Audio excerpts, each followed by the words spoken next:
Okay, welcome everybody. This is Car Shopping Questions and Answers. We are going to go deep on the 7 steps of the Cars from Home system we use to get below market leases, new cars, used cars from home. We don't need to spend more than 20 minutes in car dealerships, and you don't need to be a great negotiator.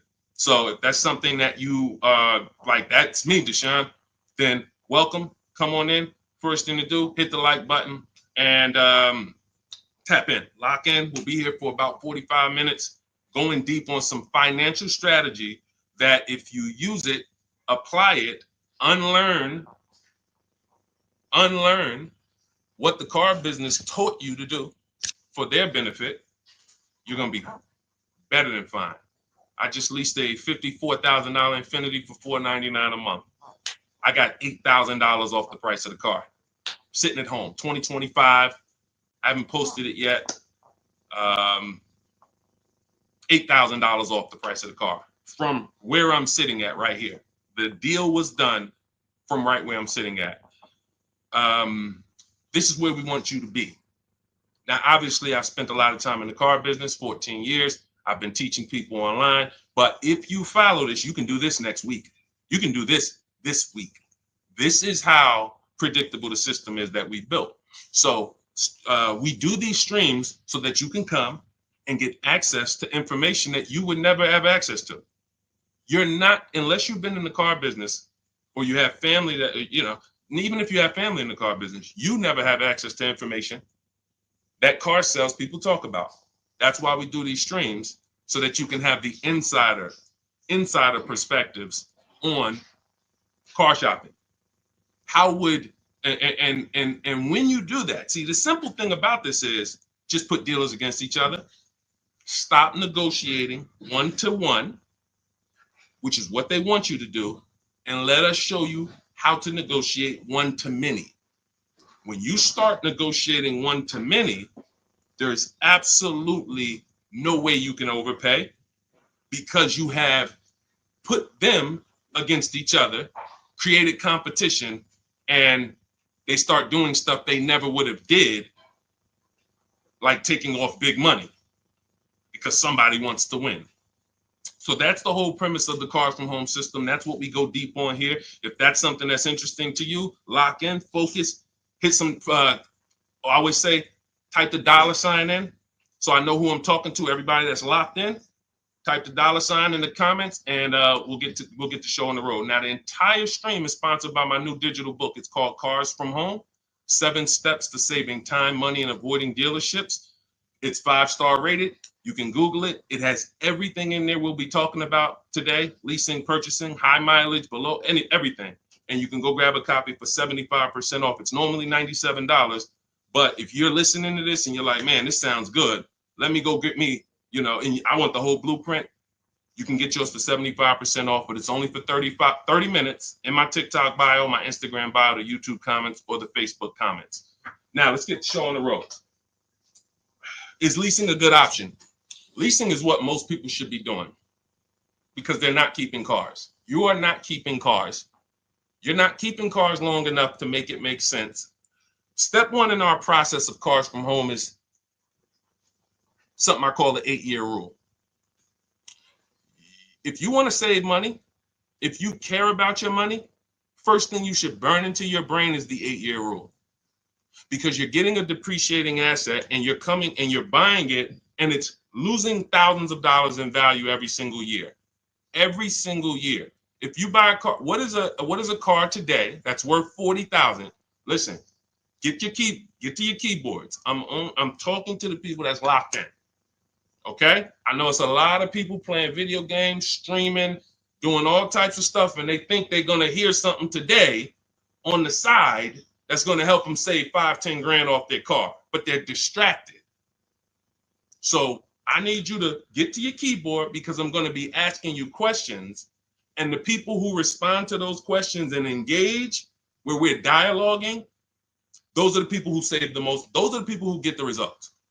You're not going to get the results just casually in the background listening to this. It's just not. It's going to make you feel good. You feel like you did something, but you didn't. So let's lock in. So a car today that's worth $40,000. What's that car worth in 5 years? Throw out some numbers. A car today that's worth $40,000. What is that car going to be worth in 5 years? Throw out some numbers. What's up, Goat? What's up, David Cesara? $40,000 today. What is the car going to be worth in 5 years? Deborah Alexander, good to see you. Throw out some numbers. Okay.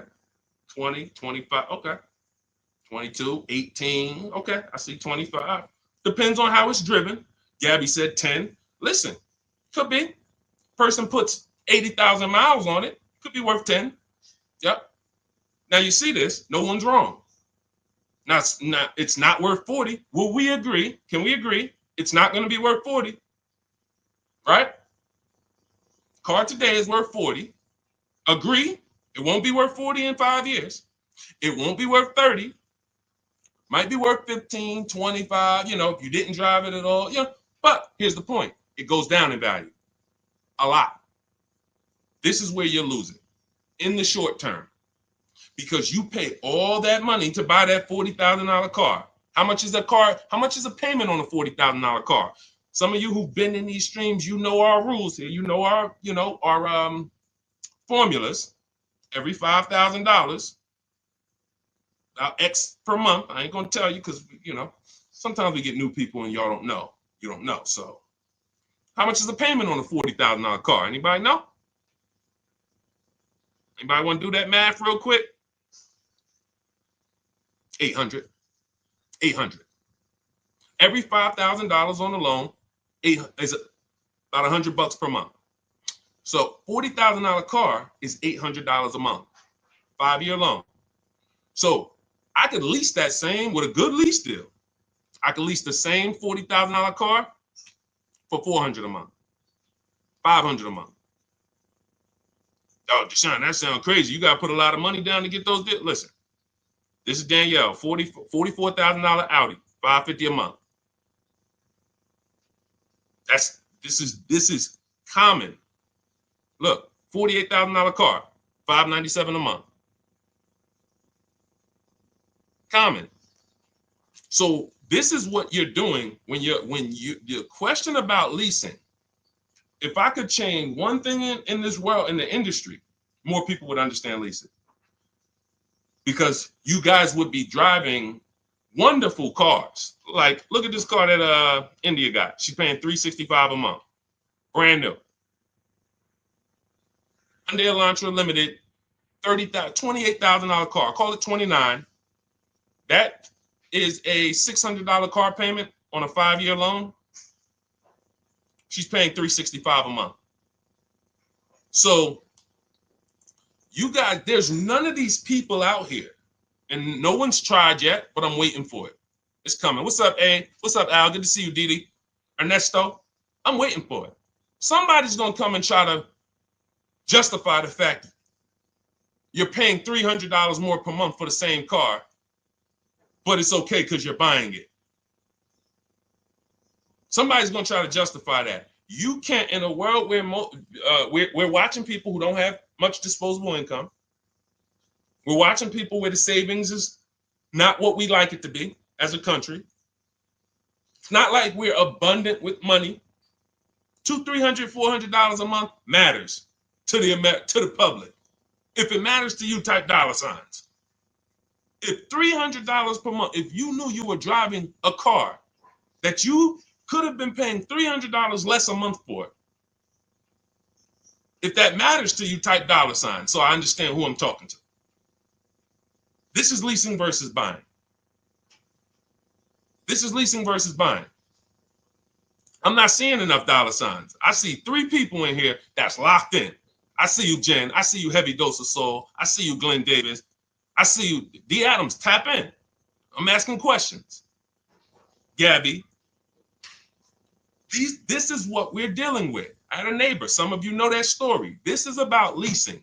Most of you, if you are not keeping the car 8 years, that's the first thing people under. Oh, I don't know if I should buy or lease. I could do either one. No, you can't do either one. Not and when. If you are not keeping the car 8 years, leasing is the best option, as long as you know how to get great lease deals. You cannot go into a dealer, sign these bad lease deals that people are signing, break the 1.5% rule, put all types of money down so you can get to some good payment and think this is what Deshone said, I'm leasing. No, you see these deals. You see the deals we post on these streams. You guys could go through all of our streams and you'll see the leases that we do look totally different. But this is the first thing you should be doing, is making a decision on whether you're going to buy or lease, because you're trying to decide, how am I going to beat depreciation? The car is going to depreciate. That $40,000 car we just talked about it 5 minutes ago is either going to be worth $10,000 in 5 years, $15,000, $12,000. It's going to be worth, I'm losing $30,000. So is there a way that I could acquire cars and not lose $30,000 over the next X amount of years or whatever? And if you're not keeping these cars, if you're keeping these cars, buy them. But what I'm seeing, and it seems like it's happening more, what do you think the reasons are people aren't keeping cars? What do you think the reasons are? I mean, we got Crying Tiger, we got, listen, I'm interested. Jesus, Rochin, Richard, I'm not talking to people that's keeping cars 8 to 10 years much. This is such a small number. That's why the mission is, wait a minute, if 75% of the people I'm talking to, and I talk to hundreds of people a day because, we're on live streams, 75% of the people I'm talking to are not keeping cars 8 years, but they're not leasing. Deshone, are we all losing? Yes. Yes. Is it, what do you think I'm on here for, trying to break these numbers down and show y'all what these lease prices look like, and show you people are driving brand new cars, because when you lease, you drive brand new cars. 2024, 2025, 2026, you're driving the latest car. You're paying very small amounts compared to purchasers. But this is for people who don't keep their cars 8 years. If you keep your cars 8 years, go and buy the car. Buy something you love. But what I'm finding out more and more is people are not keeping them.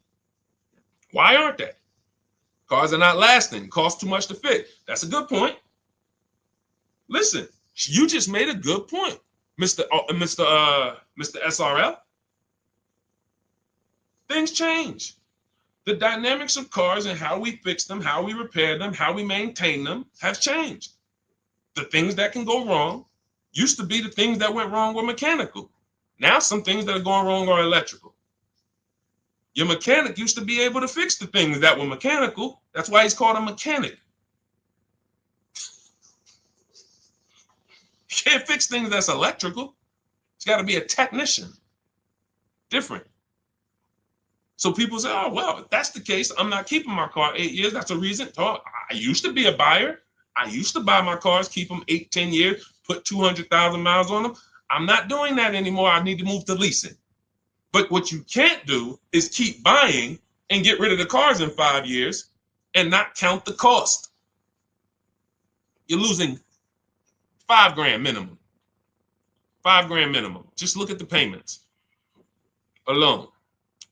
All right, we go much deeper in this on my book. And you know why we don't need to go deep? We compare. That's all. I don't need to beat a subject into your head like we're in college. That's why all we do is show you the comparisons. That's all we do. If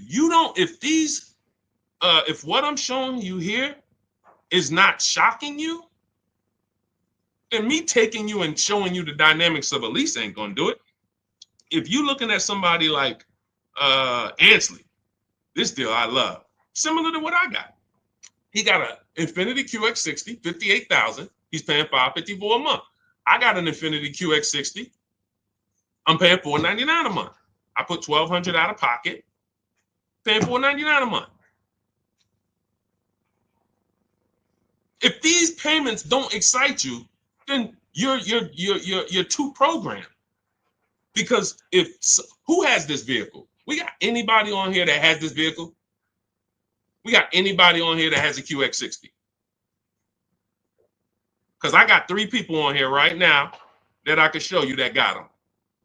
Me, Ansley, and Rosalie. Where's Rosalie? And Rosalie. Anybody have a QX60? I guarantee you I ain't paying this. And see, that's the part where it's like, let me open my eyes and listen. The leasing issue is the issue. It's the first issue, y'all. It's the first issue. If you hop off these streams and you're not keeping your cars 8 years and you still keep purchasing them, and you have the credit to lease, you got a 680 or above, you just don't like money. In fact, you hate money. You like giving it away. That's how bad it is.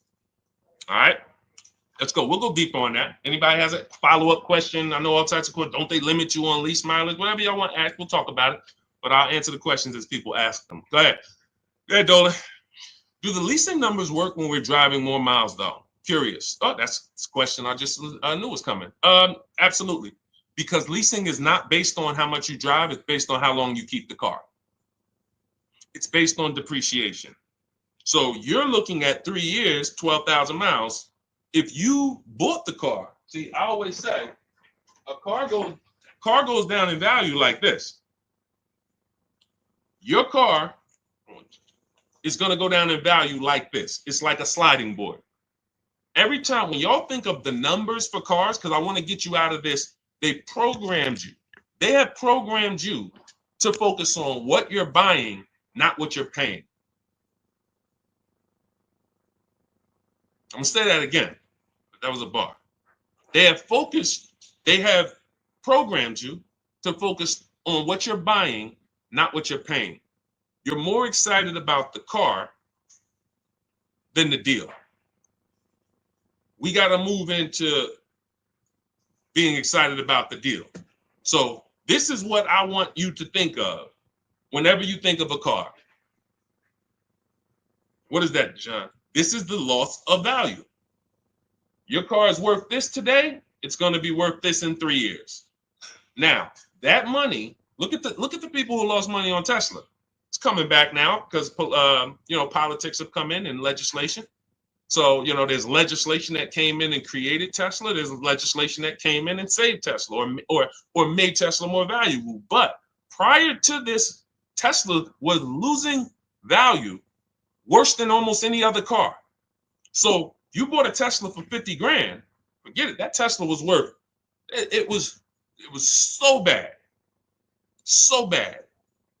They had to get, so if you own that car and you paid cash for that car, you couldn't even trade it. Imagine paying 50 grand for a car and then you go and trade it in 2 years and they tell you it's only worth 20. Like what? That's depreciation. The more you drive, the more you depreciate the car. So when you drive like this, people say, well, Deshone, I shouldn't lease because I drive too much. No, you got to realize this. If this is your normal depreciation, somebody like you, Deshone, I'm driving 20,000 miles a year. You're depreciating your car even more. And so God comes in when I worked at Hyundai. He was the first person that I ever saw that had a high mileage lease. First person I ever saw. I see you. Shout out to Only B. Thanks for sharing. Appreciate everybody who shares. When I never seen it before. Guy comes in, he's returning his lease. He has like 72,000 miles on his Hyundai. I'm like, wait a minute. You leased this? He's like, yeah, I'm in sales. I used to buy my cars. I just was spending a ton of money. And, I started leasing, never doing anything different. So I got to see this. So I'm doing this paperwork to return. I look, his payment is not even $200 more per month than the normal, let's say a normal Hyundai Sonata, great deal back then, might have been $300 a month, $325. His payment might have been $475, $500, something like that, $525. It wasn't like $700. So he's only paying $200 more per month, but he gets to drive as much as he wants to drive. He had a 25,000 mile a year lease. And when he got it home, when he was done with it in 3 years, he didn't have to worry about, resale and negative equity, because that's the high. Anyone who drives more than 18,000 miles, I want you to type HM, high mileage. Some of the hardest deals, because they would come into the dealership. I remember, especially when Uber took off. When Uber took off, we had all these people coming into the dealership with 200,000 miles on their Honda Accord, 250,000, 300,000. That's not the bad part. It's the fact they still owed money. They still owed $12,000, $15,000, $9,000, and it was horrible. And all they had to do was either lease or shorten the point is, it's what I call pushing the losses to the back. You don't escape the 8-year rule because you drive a lot. You don't and I've been really thinking about this the last couple of days, because now that I see this leasing thing is a problem, the way I've always known it was. Trust me, when I saw Dave Ramsey and I saw some of these viral videos, I knew it was a problem. I just didn't know the magnitude. There's 17 million new cars sold a year in America. That number should be like 30. Because the 40 million used cars, and out of those 40 million used cars we sell every year in America, at least 10 million should be leases. At least 10 million should be leases. People that are out here buying their cars, new or used, not keeping them 8 years, all of those should be moving to the new car market as a lease. So that 17 million new cars we sell every year should be like 27 million, because more people should be leasing. And, we're going to, with the help of the Holy Spirit, by the grace of God, do our part to try to move that needle and try to get people to see. Not leasing is costing y'all so much money. We can't even get to the negotiations yet. We've been on this train 20, 22, 23 minutes. We can't even get to negotiations yet, because I got to hit this again hard. I want people realizing, like my neighbor realized, he had a Kia Telluride. He was paying $800 a month for it. His wife totaled the car. She had an accident. The car got totaled. He caught the 8-year rule. He knows we teach the 8-year rule. And he said, listen, Deshone, I noticed this 8-year rule you teach. I'm not keeping this next car 8 years. So I'm thinking I should be shopping for a lease. I said, exactly. He said, okay, I'm going to use the system. He uses our system, shops 25 dealers. I teach you how to shop 25 dealers in 20 minutes. So for a new car or a lease, we have a different system for used cars, but he uses our system. His payment's $479 on his brand new Kia Telluride. Let me ask you a question. What do you think he thinks, going from having a car that he had for 2 years, he was paying $800 a month for it, to getting the exact same car in his driveway, and he's paying $479 a month for it? What do you think he thinks? You think he's sold on leasing? You think he's sold? Do you think he needs any convincing when he literally looks out his window, he sees a truck, same truck was costing him $800 a month, and he's a negotiator. So he's not a guy who just went in and laid down. He's a negotiator. He's paying $800 a month, changes his structure, is still able to drive what he wants, and now he's paying $479 a month. It's not a question. It's not even a question. All right. So we've established, if you're not keeping your cars 8 years, you should be shopping for a below market lease, not a regular lease, below market lease. That means you can't pay everything. You can't pay what the commercials say to pay. What's up, Josh? What's up, Big Lou? You can't pay what the commercials say to pay. It's not a deal.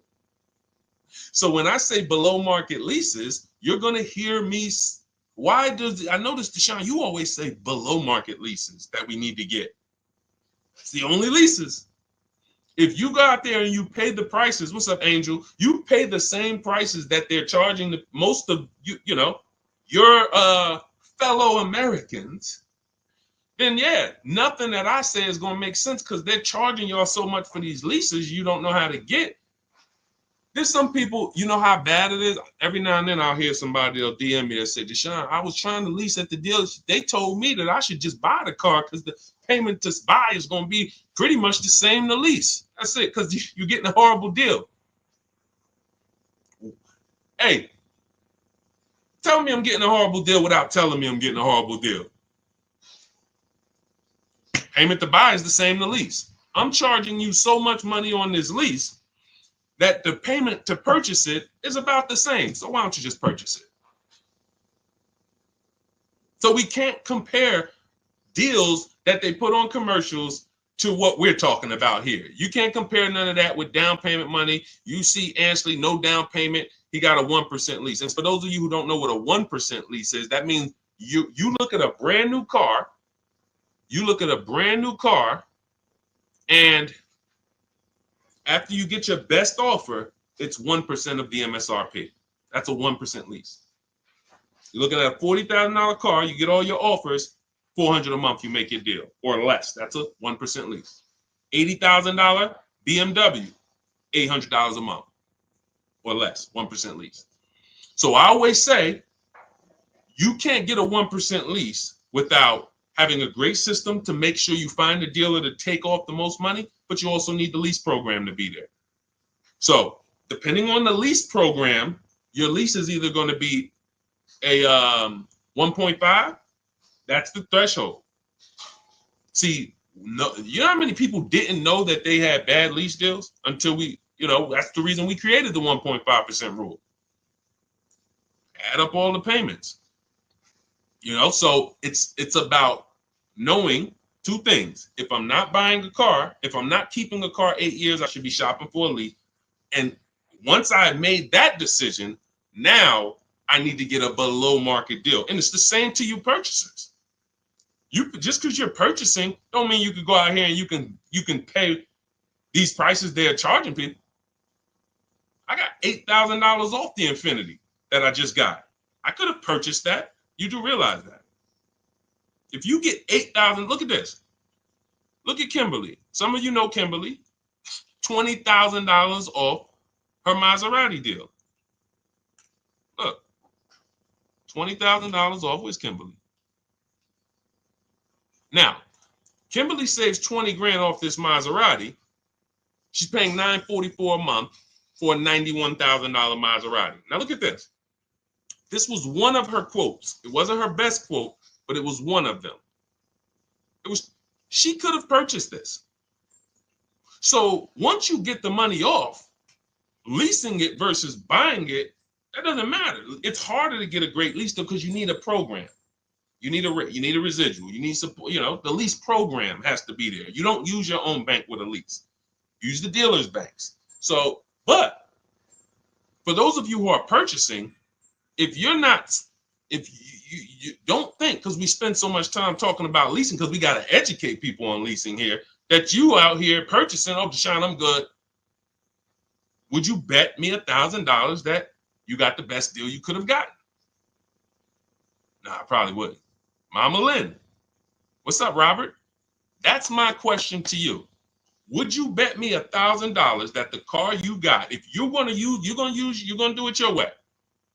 I have no problem. Look, if you think you can do it your way and save more money than what we would say, doing it the Cars from Home way. If you're like, okay, Deshone, I know you're showing me all these people, you're saying we got thousands of people using this system and all that, but I still think I could do it. Okay, would you bet me $1,000 after you make your deal? Bet me $1,000 that we can't get a better deal than that. Who would take the bet? Would you take the bet? That's why you need to go get the Cars from Home system.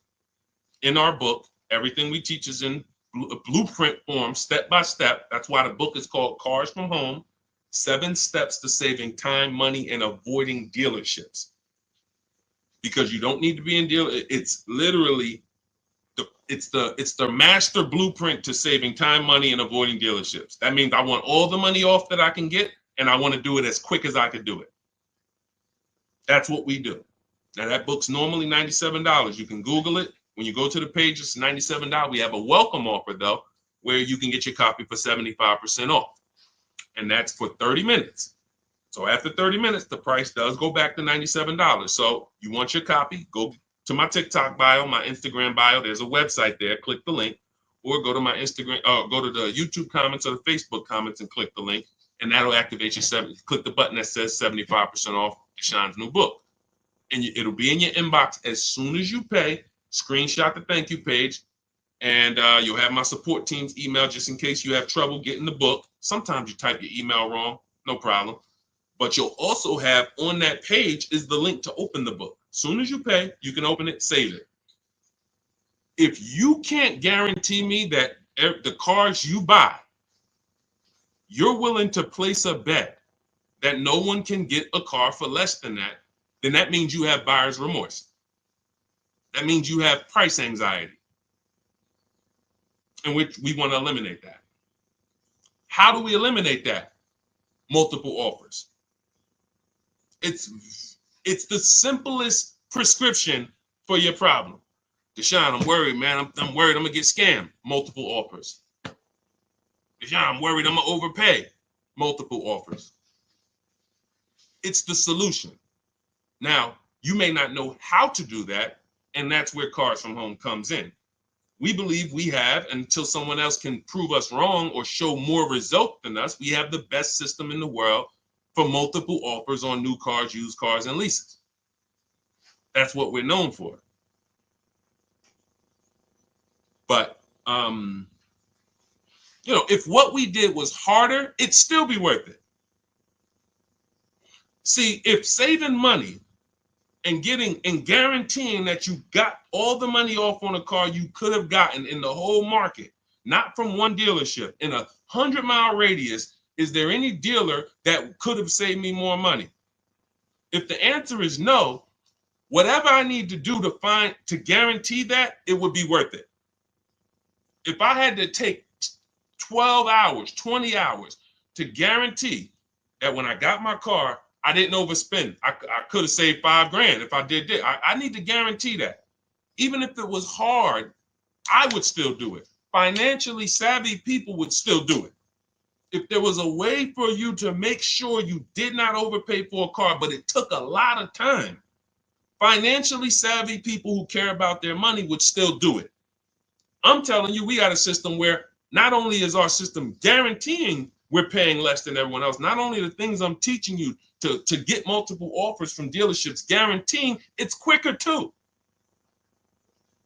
I got this Infiniti lease. It took me 90 minutes from front to back. Now I'm an expert. I'll admit that. I'm in the car business. Deshone, of course, you've been in the car business. You're the teacher. Of course, you could do it in 90 minutes. Okay, but you could do it in 3 hours. Over a week, 2 weeks, maybe 3 hours, 4, put it in, boom. I saved thousands of dollars from my living room. And next time you get the car, it's not going to be 3 hours. It's going to be 2. And then the next time you get your family a car, it's going to be 90 minutes. And next thing you know, you're just as good as me and everybody who's been using our stuff for years. This is the easy way. And maybe it's things that sound too good to be true, probably are. It's no way, Deshone. How you mean to tell me we could save more money off the cars than we've been saving, and we don't have to spend the 3 days in the dealerships? That sounds a little too good to be true. Well, here's the results. Here's the results. Read it. Don't hear it from me. Of course, y'all know I could do this. Look at Zafrina, $579 a month, $65,000 car. Only use the scripts. I got all the email scripts. You just copy and paste them. You ain't got to worry about what I'm going to say. Deshone, what? Am I going to be face to face? Do I have to remember stuff? You ain't worry about none of that. We don't even talk to car salesmen. We copy and paste our way to deals. When we're shopping for a used car, we're doing everything online, narrowing our used car search down to our best top 5, but we're narrowing it down based on service, based on title history, based on, you should be narrowing your used search down in that 100-mile radius based on title, service, accident history, and then looking at making sure there's no bogus fees. Only fees that should be on a used car: tax, documentation, and motor vehicle fees. That's it. 14 years I worked with dealerships. I never had a dealership that had a fee other than those 3 fees. So if anybody says, oh, used car hire, what fees you charge? Tax, documentation fee, DMV, motor vehicle cost. That's your title, that's your registration, that's your plate. That's it. When you hear these people say, oh yeah, we got a prep fee, we got a mandatory $1,400 service fee, and then we got the low jack that we put in there, you're gonna pay $800 for that. We would never be in a dealership finding that out. We always are verifying that from home so that nobody has the opportunity to waste our time. Because while you getting in that car to go see that dealer, to go look at that used car that has all these fake fees that they're going to hit you with when you get out there, the car that is the best deal right here, that you looking, it's like, okay, well, that car is $200 more per month. I mean, $200 more. All right, I'm going to go to see this one. But you don't realize this one is the scam car. That one doesn't have any fake fees. And the only way you would understand this is to verify the fees before you visit, so that when you get there, you already know I'm leaving with this car. Whenever we are going to look at a used car, we know we have done all the work at home to know, unless this car drives funny, I'm making this deal. Because I've done everything. People say, yo, if somebody do that on a used car for me, I'm just walking out. And you're walking back home, and you're going to start shopping all over again. I see you, Princess Kiki. Thanks for double tapping the screen. Thanks to the people who always like the broadcast. You're going to go right back. So you didn't lose. I mean, you didn't win.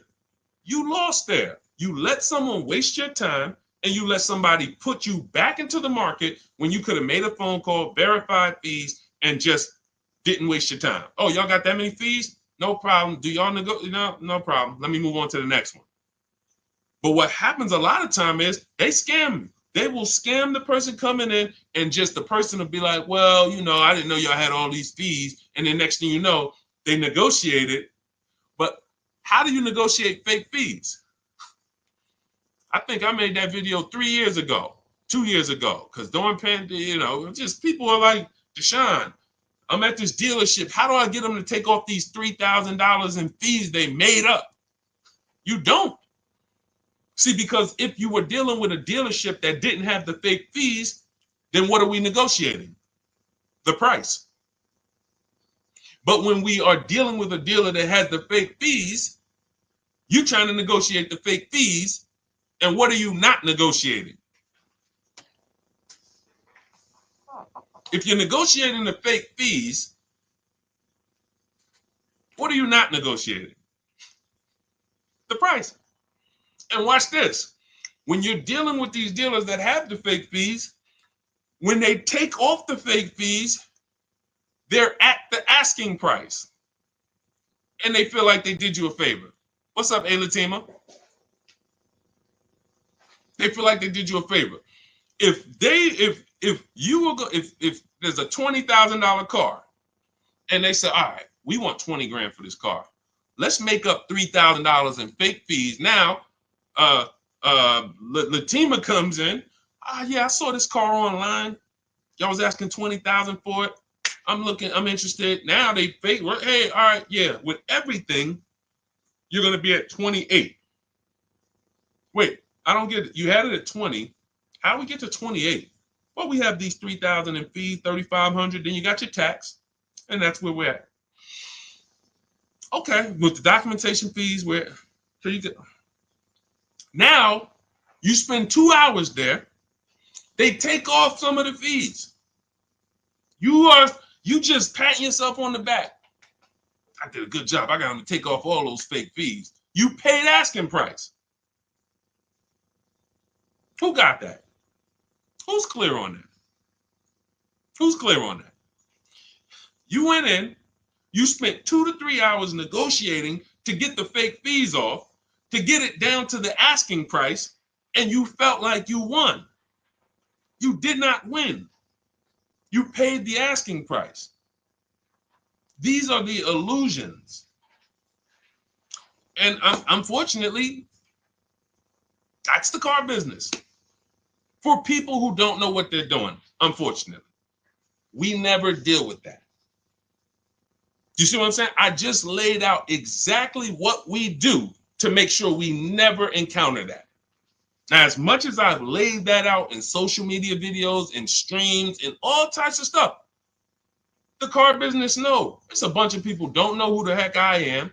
Bunch of people here, your friends out there shopping right now, you ain't shared a broadcast with them. You never shared my page with them. You know, I ain't talking to the community. I'm not talking to the community. I know the community, the people who always like, who always share. I'm talking to people who like you getting the information, and you know you got a best friend. You know you have a best friend.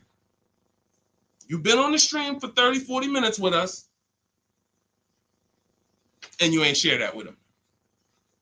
And they're going to be in that dealership tomorrow or next week or next month, and they're going to pay $3,000 in fake fees. And that's why the car dealers keep doing it. That's the point. See, it ain't about me. Oh, Deshone, man, you know, you just want us to tell people about. No. You asking, people have asked, Deshone, when the car business going to change? Everything you say, Deshone, it just sounds like the car business. Why do they allow this? When are they going to change? They're going to change when you change. That's when the car business will change. When we were there, we'd have appointments all the way up through the week. On a big President's Day sale, Labor Day sale, holiday, how many appointments we got? 300? On that weekend. Over that weekend, we might have 300 to 400 appointments on a Friday, Saturday, and Monday. When those appointments go from 300 to 200, 200 to 150, that's when people start worrying. That's when the car business will stop doing what they're doing. But as long as you, and as long as your friends, your family keep walking in those dealerships and saying, get me the best deal you can get me, ain't nothing changing in the car business. It's only going to be the small community of people who know what they're doing, who are wise. And when I say small, you know, our community is just off the people I know who have access to our information, the Cars from Home book, or either the Cars from Home. You know, I coach people too. We have a video program where we walk you through step-by-step videos. That's about 12,000, 13,000 people. That's nothing compared to the fact, I just told y'all, 50 million people a year buy cars. So our little, you know, praise the Lord, we are very, very, very fortunate and blessed that we get to impact people's lives, and we have, you know, we built a brand that has helped do it. But in terms of the market size, it's not even 1/10 of one. It's probably 1/10 of 100 of 1%. It's nothing. So you got 50 million people a year walking in the dealerships, want to do things traditionally, and just that's why they keep that multi-billion-dollar machine just rolling. Shared with my bro-in-law last week. Thank you so much, JC. I appreciate it. I appreciate it. We got to save our people. There is no one out here who is going to be in your corner when you overpay for your car. Ain't nothing you could do. You ain't seeing nobody suing dealerships. It's not happening. Let's stop it. You know, oh, I think I got a lemon law, whatever it may be. No one cares. It is buyer beware with cars. And that is why we take this so seriously, because we know once you make this decision, there's no one who's going to help you. If you make a bad decision, I remember I was at Mercedes and a person walked into the dealership and he was pissed off because he has a neighbor who is paying, hang on one second. He has a neighbor that he knows, or somebody he went to dinner with, same E-Class, same car, $200 a month less than him. He was pissed off. $200 a month less. Went out to dinner. Hey, man, I got the same car. Where'd you get it from? I got it over there at Paramus. Me too. Same car. They knew each other. They both leased it, in this particular case, his payment was $200 a month less than his. That's about $8,000 difference. That means this guy here, no, could be about 10. It's about 10. About 10. So that means you have two people, same market, bought the same exact car, similar price car. One of them got $10,000 more off than this one. When they found out, he was pissed. Nothing he can do. I'm never buying here again. That still doesn't change the fact you're $10,000 poorer because you didn't know what you were doing. You didn't have the skills to know that the market price on this car is a $10,000 discount. It's $10,000 less. And that's what's happening. The car business is they've mastered making you think you win. So that's it. That's why we want you to have the strategies so that you can proactively move through your car purchase. It's your agenda. You don't have to worry about your plan. Just bring your goal, use our strategy, and the success is guaranteed.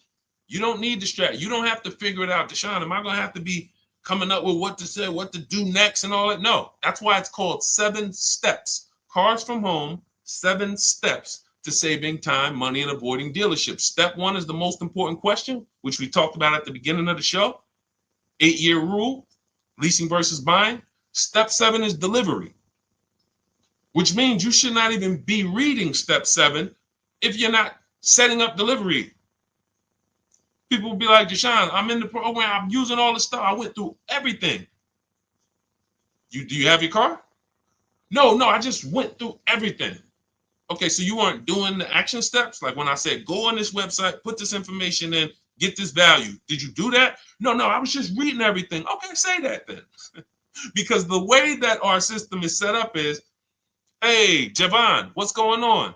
Yeah, Deshone, I need a car. What's the first step I should do? How many years you keeping it? I'm gonna keep about 10 years. I keep my cars, at least 10 years. Okay, so we're gonna purchase. Okay, do you have a vehicle you're replacing? See, that was step 1.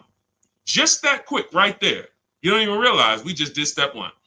Now we move to step 2, equity assessment. You have a vehicle you're replacing? Yeah, I got something, I got like a 2013, it's paid off.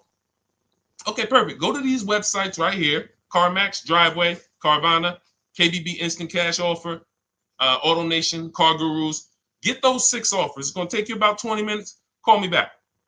Okay, perfect. Yo, Deshone, I got the offer. All right, who's the best offer? AutoNation actually made me the best offer. They're gonna give me $8,000 for it. Okay, perfect. Step 2, done. Step 3. All right, so let's talk about it. You're purchasing now. Let's talk about the budget. How you gonna finance the car? Pay cash? You're going, no, I'm gonna get a loan. Okay. Use this tool. Go to this website. It's gonna tell you how much you can exactly to the T. It's a calculator that I built. It's called the Perfect Budget Calculator. When you get your copy of your book, or if you're in my program, you have access to all these calculators we built.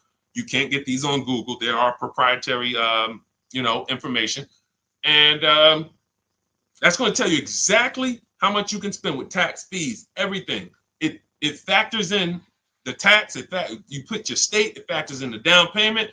It gives you multiple goals, and you're going to know you're going to have up to between 4 to 6 goals of purchase prices well below your max budget. That's how it is. I could do a perfect budget calculator in about 60 seconds. Tool. Now, before we built that calculator, it was manual. But once we built, we used to actually have to walk you through that process. Now, it's literally calculator, 30 seconds. That's step 3. Now I know what I can spend. So what I just told y'all, half of our process in preparing to go into the market, it takes seconds. That's why those step-by-step videos or the book is broken down into things you should be doing. This isn't math class. This is like action steps. Do this, do this, do this. Congratulations, you got your car. That's what it's about. That's what the Cars from Home system is about. It's not a learning system. It's not let's just sit down and I want to learn how to think the way Deshone thinks, all of this stuff. I want to be so good I could sell cars. No, it ain't none of that. All it is a step-by-step system online shopping system to get you to your cars. Okay, so now the book is normally $97. Some of you know, but we have a welcome offer for 30 minutes. You can get it for 75% off. That's $24, but you got to get to my TikTok bio or Instagram bio before the 30-minute countdown is up. Click the link there, or you can click the link in the Facebook comments or the YouTube comments. 30 minutes, you got your book for $24 instead of $97. Now, $97 is still a phenomenal price. You use that book. And I saw a comment said somebody said I love the book. JC, I'm gonna answer that. When you get your copy, make sure you screenshot the thank you page, because as soon as you pay, you get access to the book right then and there. And then once you get access to that book, download it, but screenshot it, because it has my support team's email on there. Sometimes you type your email in incorrectly, and we can't send a book to an incorrect email. But if you use this, it will be one of, guaranteed, top 3 most financially beneficial books in your library, unless you're just not going to buy cars. And if you cannot use a computer, don't get the book. I don't say that enough, and I should. And that's my fault. If you can't use a computer, if you can't copy and paste, this is not for you. You know what? That's actually something I want to make sure I make clear on almost every stream. Every single time I tell you about the book, you're going to start hearing me say that. Because I know sometimes it may seem like, Deshone, Cars from Home can help everybody. Like, you got used car stuff in there. I got bad credit. Yeah, that's in there. We got lenders, specific people we work with, specific for bad credit. Yeah, that's in there. All right, so it can help everybody, but that's not true. It's an online shopping system. So if you're not comfortable online, if you're not comfortable visiting websites, if you don't have a computer, you can't do this on your phone. So you need to have a computer, laptop, access. I don't care if you're going to the library, but you need access to a computer, and you need to be able to copy and paste. If you can do that, then yes, Cars from Home, 7 Steps to Saving Time, Money, and Avoiding Dealerships will be one of the most valuable digital books or books you've ever owned. You get 5 cars. Imagine you get 1 car. Imagine if you're getting a Maserati and you save 20 grand. Some of you might even, 10 grand, 7 grand. You might just be happy with, doing a deal like Tiffany. Tiffany got 6,500 off. She used it. I got so many people, American seniors. Anyway. Go ahead, Dolan. I can't show enough people. Go ahead, Dolan. Let's close out with a few more questions before we wrap. Go ahead. All of you who have questions, type them in. We'll try to get to as many as we can before we wrap. We're almost done now. Deshone, love the book. Hey, my question is, thank you, JC. My question is regarding how best to answer the question when doing the equity check. Oh, wait. My screen just went off.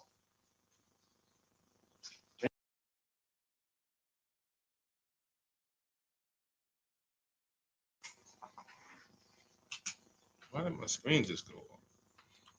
All right. Sorry about that. All right. We'll just finish it I don't want, because I'm going to have to keep looking to the side. Hang on one second. One of my monitors just went off.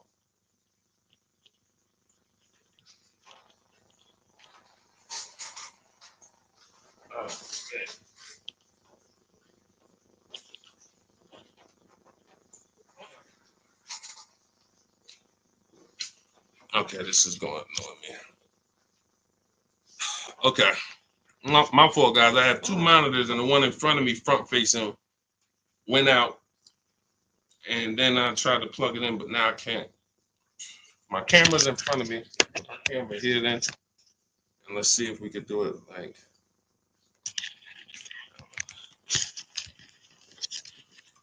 All right, so I'll face TikTok. Put it like that.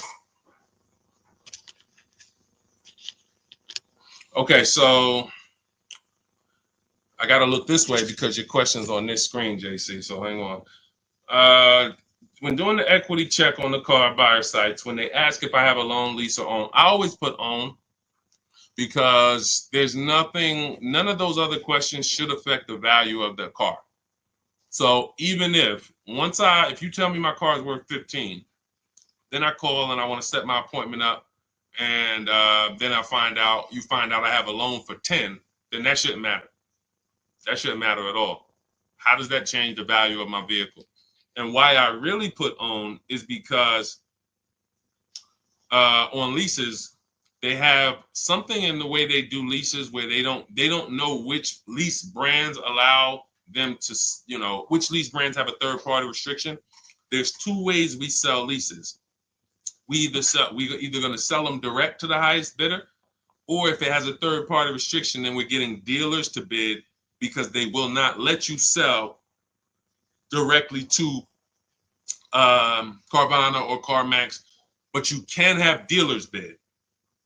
And I have a system, I have a strategy in my book and a script where we talk to a used car manager, we get multiple offers, and we'll get our equity that way. But a lot of people, that's where they give up on their equity, when they have a third party restriction. But JC, to answer your question, that just put own, but that's why those forms can be a little tricky. And I think we avoid everything by just putting own. Tell me what the car is worth. If I owned it outright, what's your offer? Makes it very, very simple. Go ahead, Dolan. Okay, what's the best strategy for someone with bad credit and need a vehicle? What a pre-owned vehicle but be ideal, or a new one? I want to be able to keep it over 6 years. Or over 6 is not over 8. So I would say if you are going to keep it for over 6 years, then you should not be purchasing. You shouldn't plan to purchase long term. You should plan to set yourself up for a lease. What's up, Moses? What's up, Seth? That's what you should be doing. Plan to set yourself up for a lease, because it has to be 8 years. See, I think sometimes, and I'm gonna start saying 8 to 10, but I'm not gonna call it the 8 to 10 year rule, because that just doesn't have the same ring to it. It's the 8-year rule, but I'm gonna start saying 8 to 10. If you're not keeping your car 8 to 10 years, you shouldn't be purchasing. If you're purchasing, you're overpaying. You should be shopping for below market leases. What's up, Seth? What's up, WM? And the reason I'm saying 8 to 10, because I think some people, they'll say, well, I'm keeping it 6, 7. So I think that's close enough. No, it's not. It's not. It's 8 minimum. Minimum is 8. The minimum is 8. And so if I had bad credit and all right, I'm not keeping my car 8 years, I'm trying to set myself up for a lease. So what am I going to do? Get an inexpensive car. I have a strategy in my book we call the smart car, where we're only looking to get an inexpensive car that we can drive, $10,000, $12,000 loan that we can, because that's going to be affordable. It's going to be about a $250 a month payment. And we need to establish that payment history, because nothing gets you approved for a lease like on-time payments on a car. If the bank sees you've been paying $250 a month for 2 years straight, when you go to jump up on a car to a $400 payment, it matters. So credit score and car payment history make a huge difference in getting approved.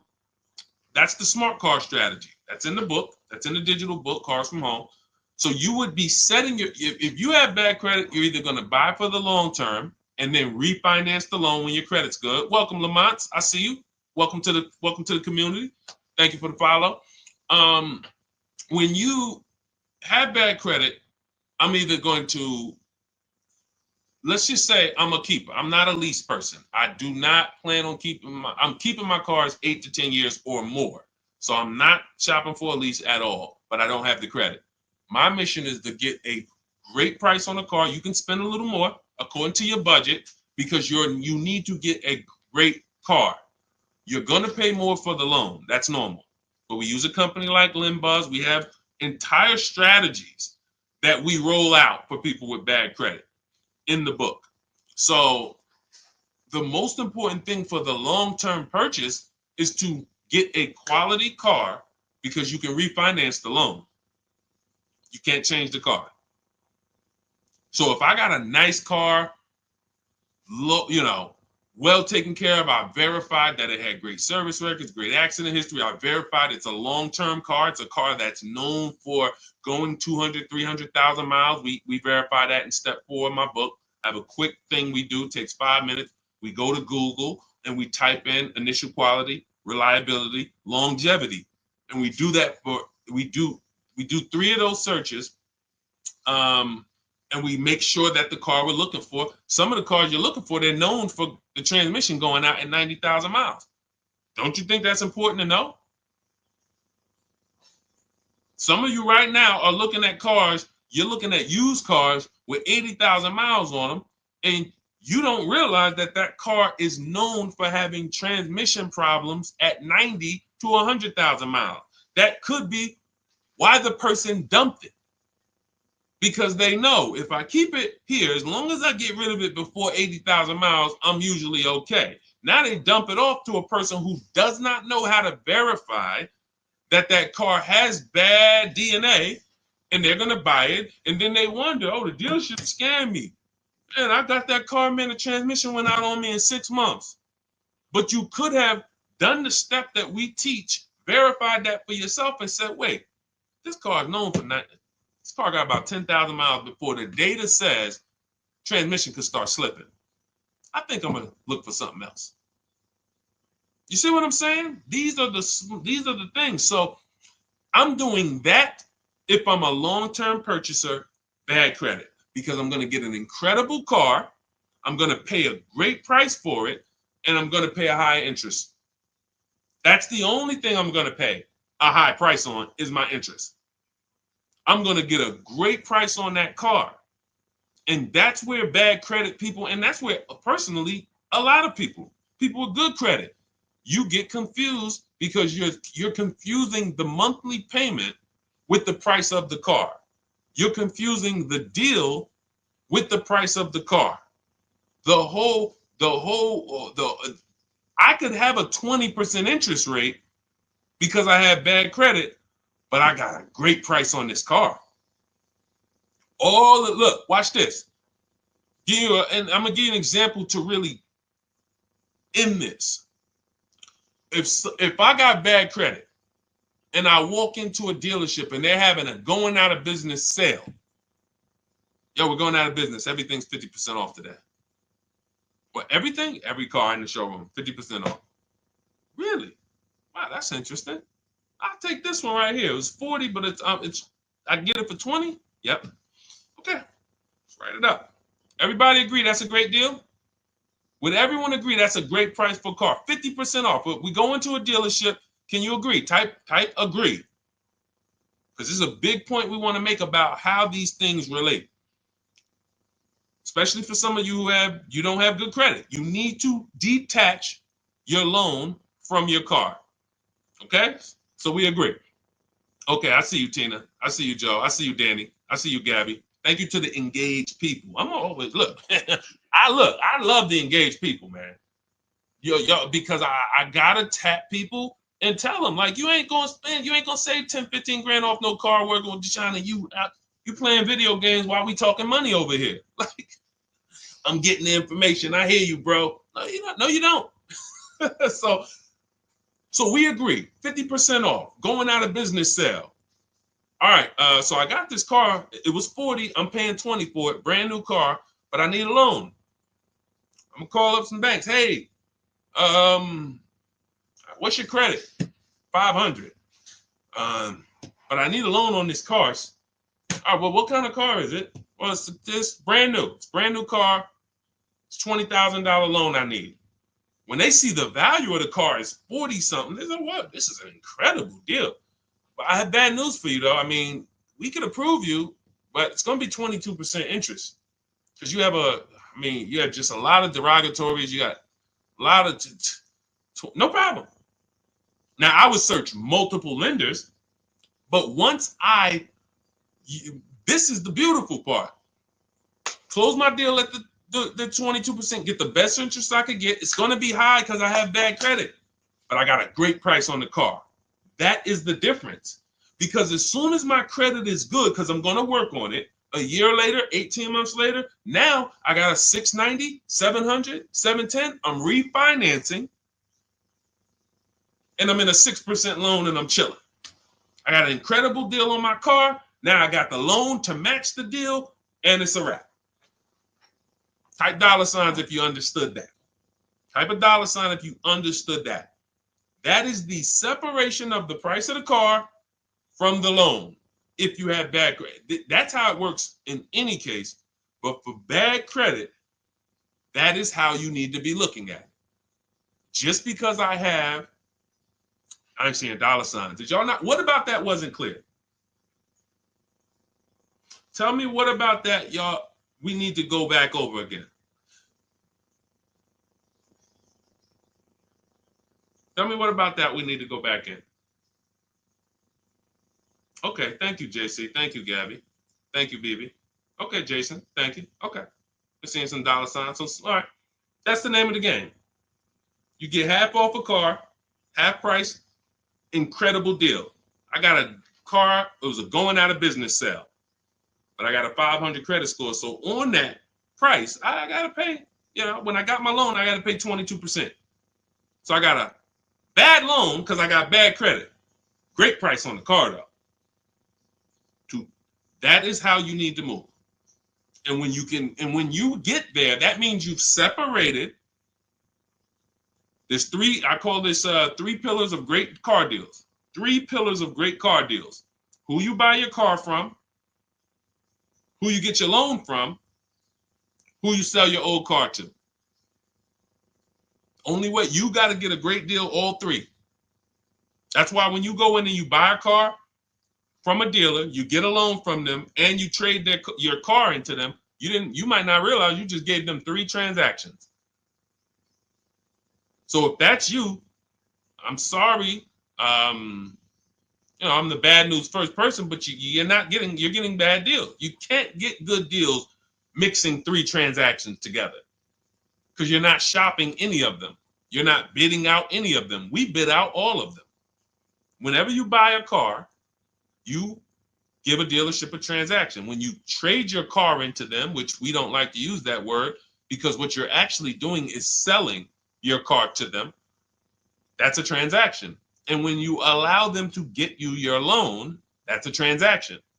So those 3 transactions, you should be bidding out.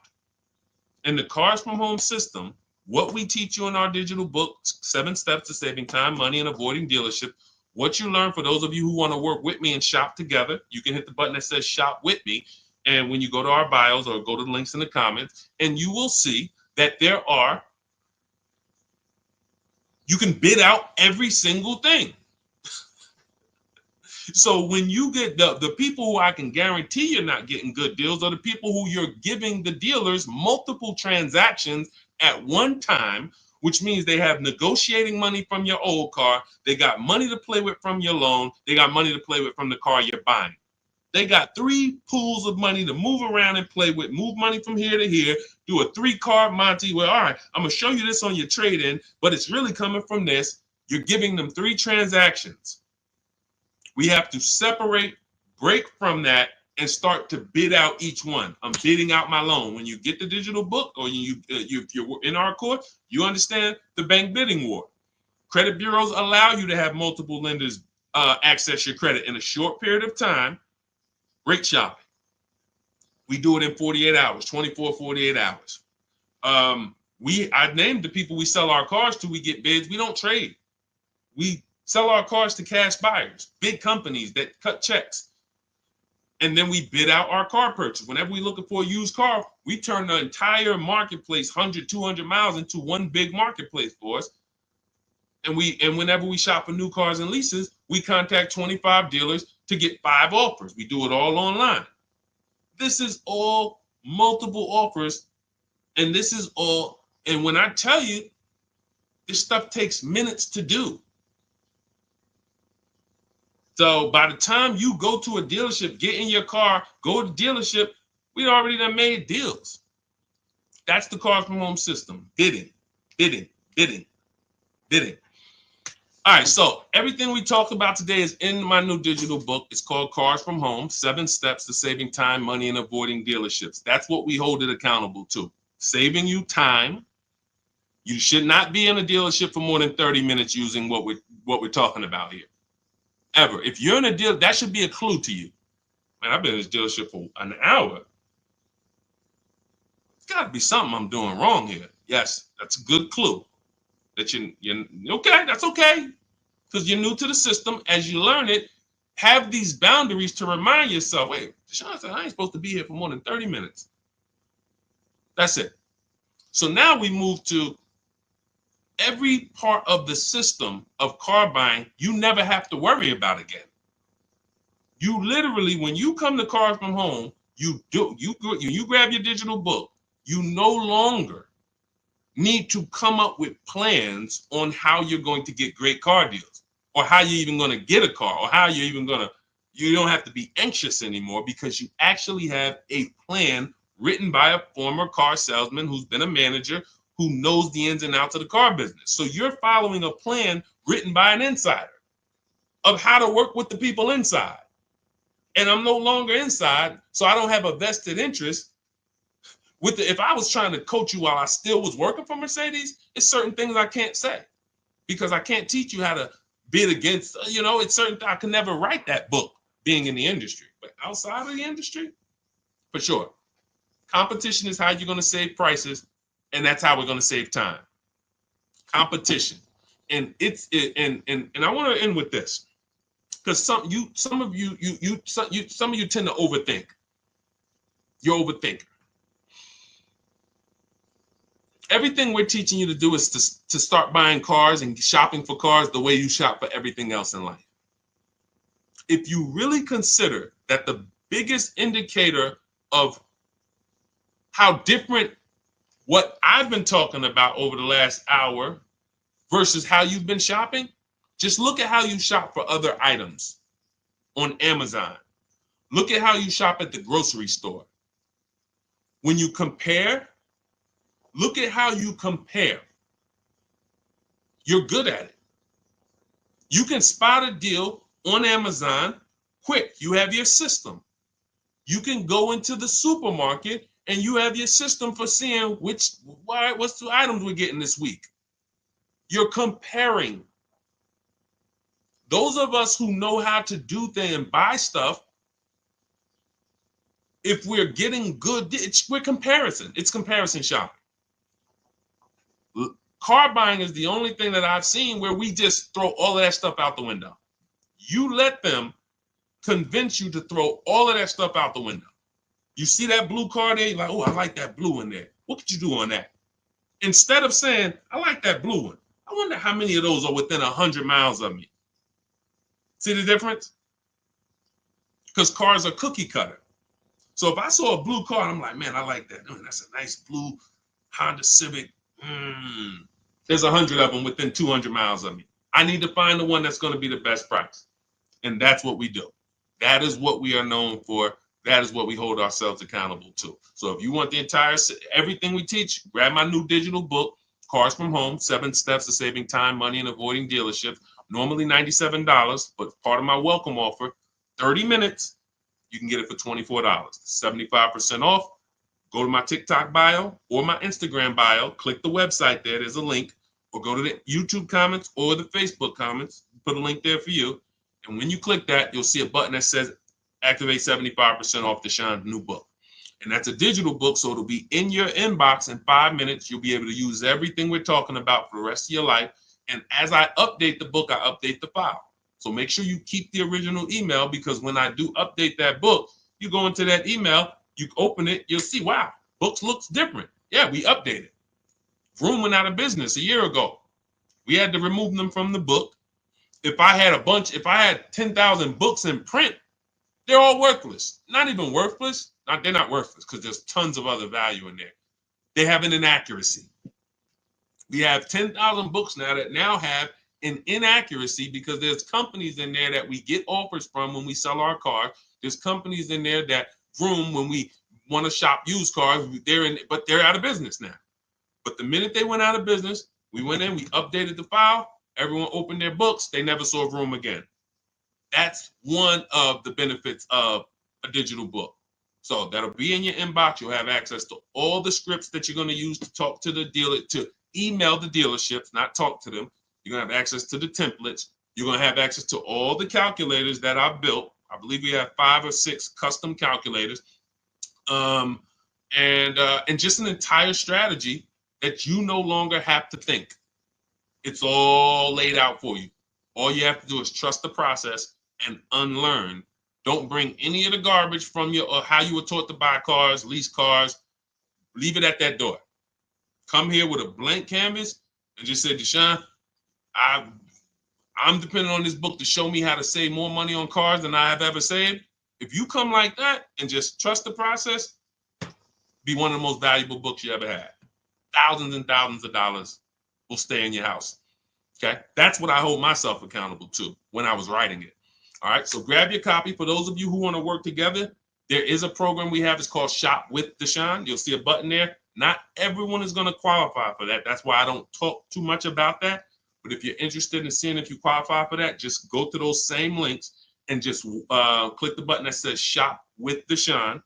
And then you'll be able to dive deeper on the qualifications. That's when we coach together. We do coaching calls twice a month. And we have a private Facebook group. When you guys see me share these pictures from all these people, you're like, where are all these people? They're in my private group, and they're using the exact same system, the 7-step system that you have in Cars from Home, my blueprint. So whether it's just a different learning style. Some of you like do it yourself, go grab the book. Some of you like a community and to do it with you, hit that Shop with Deshone button. And other than that, this is what we do. I appreciate you guys checking in. Had a lot of fun today. We'll be back for another stream soon. For all of you who got your book, use it. Please email me when you get your deals. Make sure you just shoot me a picture. I sent out a couple emails. You will, we love getting those. Please send me those. All right, and enjoy the rest of your day. God bless you. I'll see you soon.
Usually, when we're live on 4 platforms, and we're going to be answering a lot of questions about car shopping. If you don't get your questions in early, they might not get answered. So start typing your questions now. And good to see you, Corey Duncan, Renee, and we'll get to as many questions as we can. As I said, I'm known as Deshone, the Auto Advisor. I spent 14 years in the car business. Now I teach you the steps you need to know to get below market car deals from home. Whether you're a great negotiator or a bad negotiator, when you know what you're doing, you'll pay less than everyone else. And that's what I like to make sure you know. So start typing your questions in. Everything I'll be teaching today is out of my new digital book. It's called Cars from Home, 7 Steps to Saving Time, Money, and Avoiding Dealerships. You can get a copy for 75% off as part of our welcome offer in my TikTok bio, my Instagram bio, the YouTube comments, or the Facebook comments, but it's only for 30 minutes. Normally it's $97, worth every penny, but if you get there before 30 minutes, you got your copy for $24. Okay? All right, Dolan, start putting the questions up. Let's get to as many as we can. Start typing your questions, everyone. We are live. We are live. And let's see.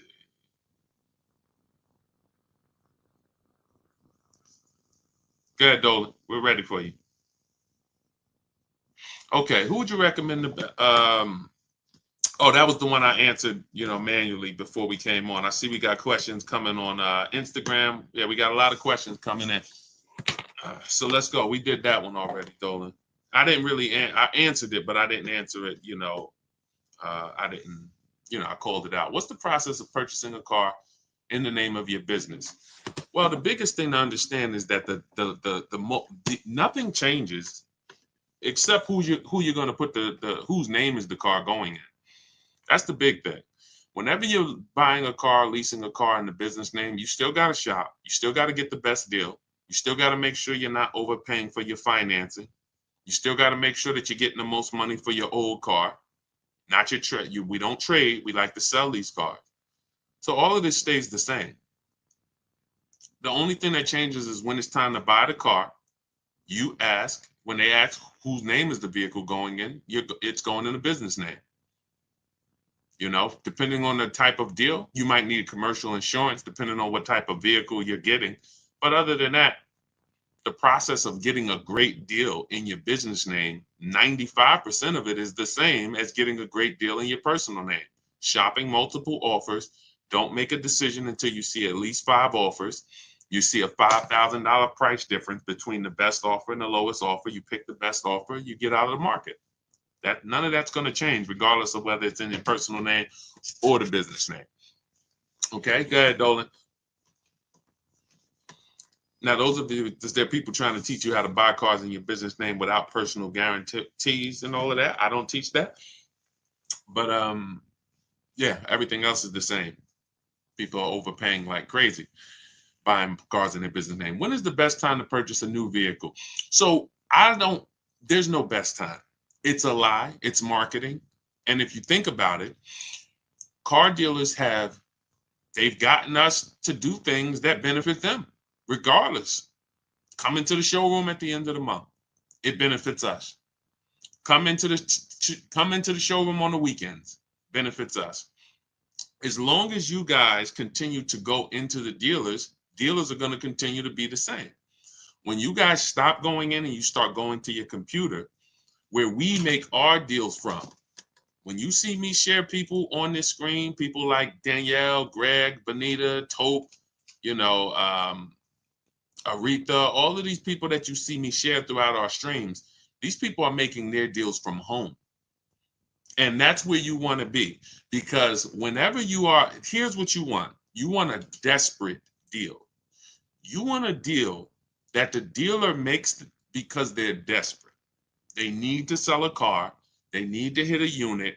That's the only reason why they're giving you such a big discount. I just got an Infiniti the other day. I leased it. I saved over $8,000 off the vehicle. That particular dealer that won the bid for my business, $499 a month, $1,200 out of pocket. It's a $54,000 vehicle. They needed that deal. That wasn't a deal they want to make with everyone. And what they've taught you as dealers, they've taught you that the deals that you see on commercials are deals. No, they're not deals, because no dealer wants to give away a car where they make no money over and over again. Dealers only do these deals because they're desperate and they need to hit their numbers. That means that they're not giving you a better deal when there's 200 people in the showroom. Why would that? You know what I'm saying? What's up, Joey Cantu? Good to see everybody tapping in on TikTok. Shout out to everybody double tapping the screen. Thank you. Shout out to everybody hitting the likes. And shout out to everybody who's hitting the share button. We appreciate you helping us spread this mission. We can't get this financial literacy out without the people who help us run these numbers up. So we appreciate you. What's up, Messi? Good to see you. Yeah. So when the showroom has 100 people in it because it's a holiday, that's the illusion that you're getting a better deal.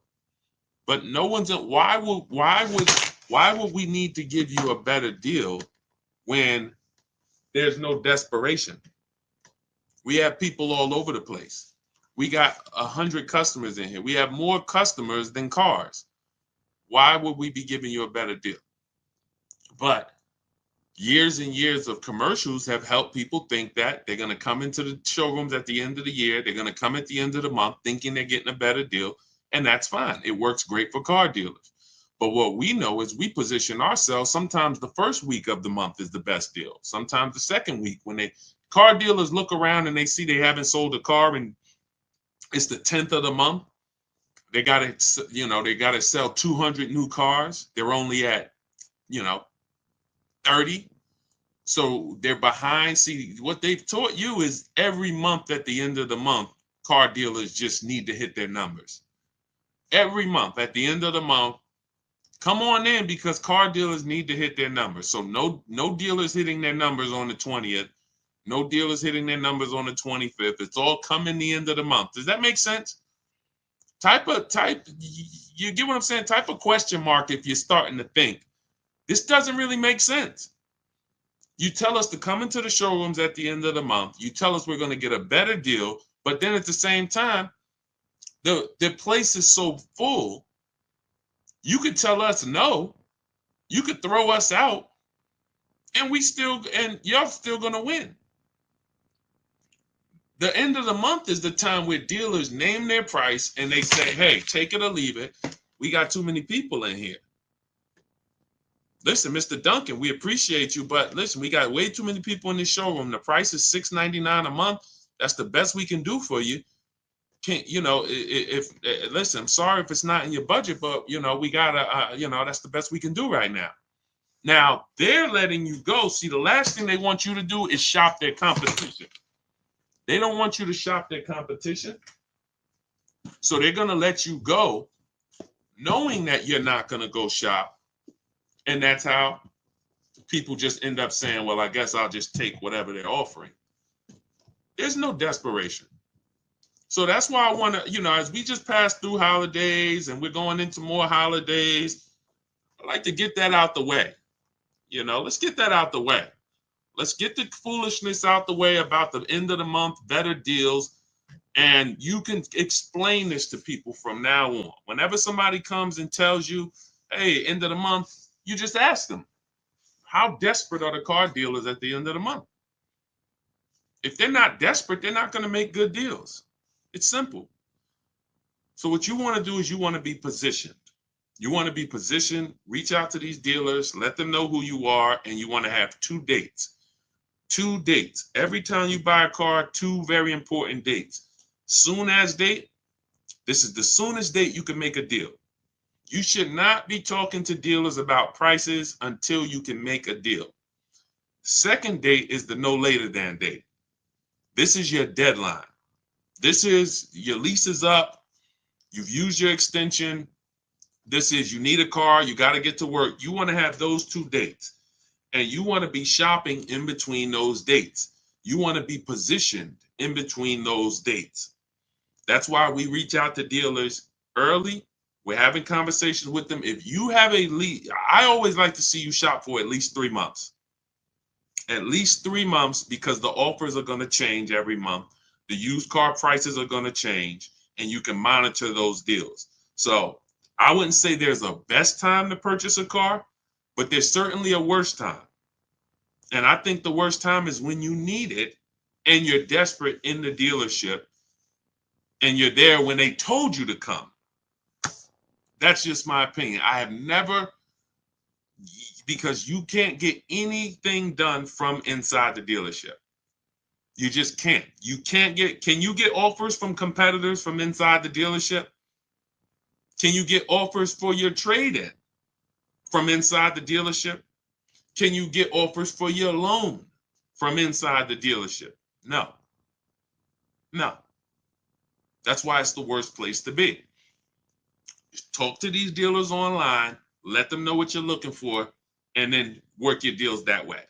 You could do it my way, you could do it your way. But stop going into these dealers talking these numbers because you just have no control there. Okay? But don't fall for the crap. It's marketing. It works. It works. Come on, Dolan. Let's go to let's get some more in. Keep typing your questions, y'all. Let's see how many we can get to. Is the Jeep Grand Wagoner a good buy? I would type that into Google. Any vehicle you wanna buy, type it into Google. Type in 2024 Jeep Grand Wagoner Wagoneer initial quality. You should do this for every single vehicle that you're going to get. Type in Jeep Grand Wagoneer initial quality. Type in Jeep Grand Wagoneer reliability. Skim those articles. If you see anything that says less than average reliability, that's a red flag. You know, anytime you see things where people are complaining, this is initial quality tells you what people are saying the first 90 days. Reliability tells you what people are saying the first 3 years. That's what you want to know. For those of you who are buying new cars or leasing new cars, you want to be checking initial quality and reliability. For those of you who are buying used cars that you plan to keep for 8 to 10 years or longer, you want to be searching longevity. Longevity. 2018 Kia Optima longevity. Always put the specific year. And this 5 minutes is going to save you from having a vehicle that's in the shop every 90 days because you didn't check to make sure that it was a good vehicle. I'm not talking about making sure you get a good used vehicle. Some of you know, if you're not new to the stream, when we get a used vehicle, we always make sure we're getting a good title, good service records, great service records, good accident history. But we're not, but that doesn't determine if the vehicle has something we call bad DNA. Transmission problems. 80,000 miles, transmission's going to start slipping. Half of the people are going to have problems. Welcome, Day. I see. Welcome to the new followers. I see you. Shout out to the sharers. Thank you to everybody who hits the share button, continues to help grow this community and help get this information out. We appreciate you. But that's what you want. Every vehicle that you want to be looking at, get into the habit of doing this 5-minute check. This is actually in step 4 of my book. In my book, I break down the entire shopping process into 7 steps. And that's for new cars, used cars, leases. It's 7 steps. And step 4 is a step I call shopping, not buying. This is when we're deciding what we want. See, you have been taught you should just buy. You have mixed shopping with buying. You go in to shop, you end up buying. This is not strategy. You don't want to go in. Shopping is deciding what you want.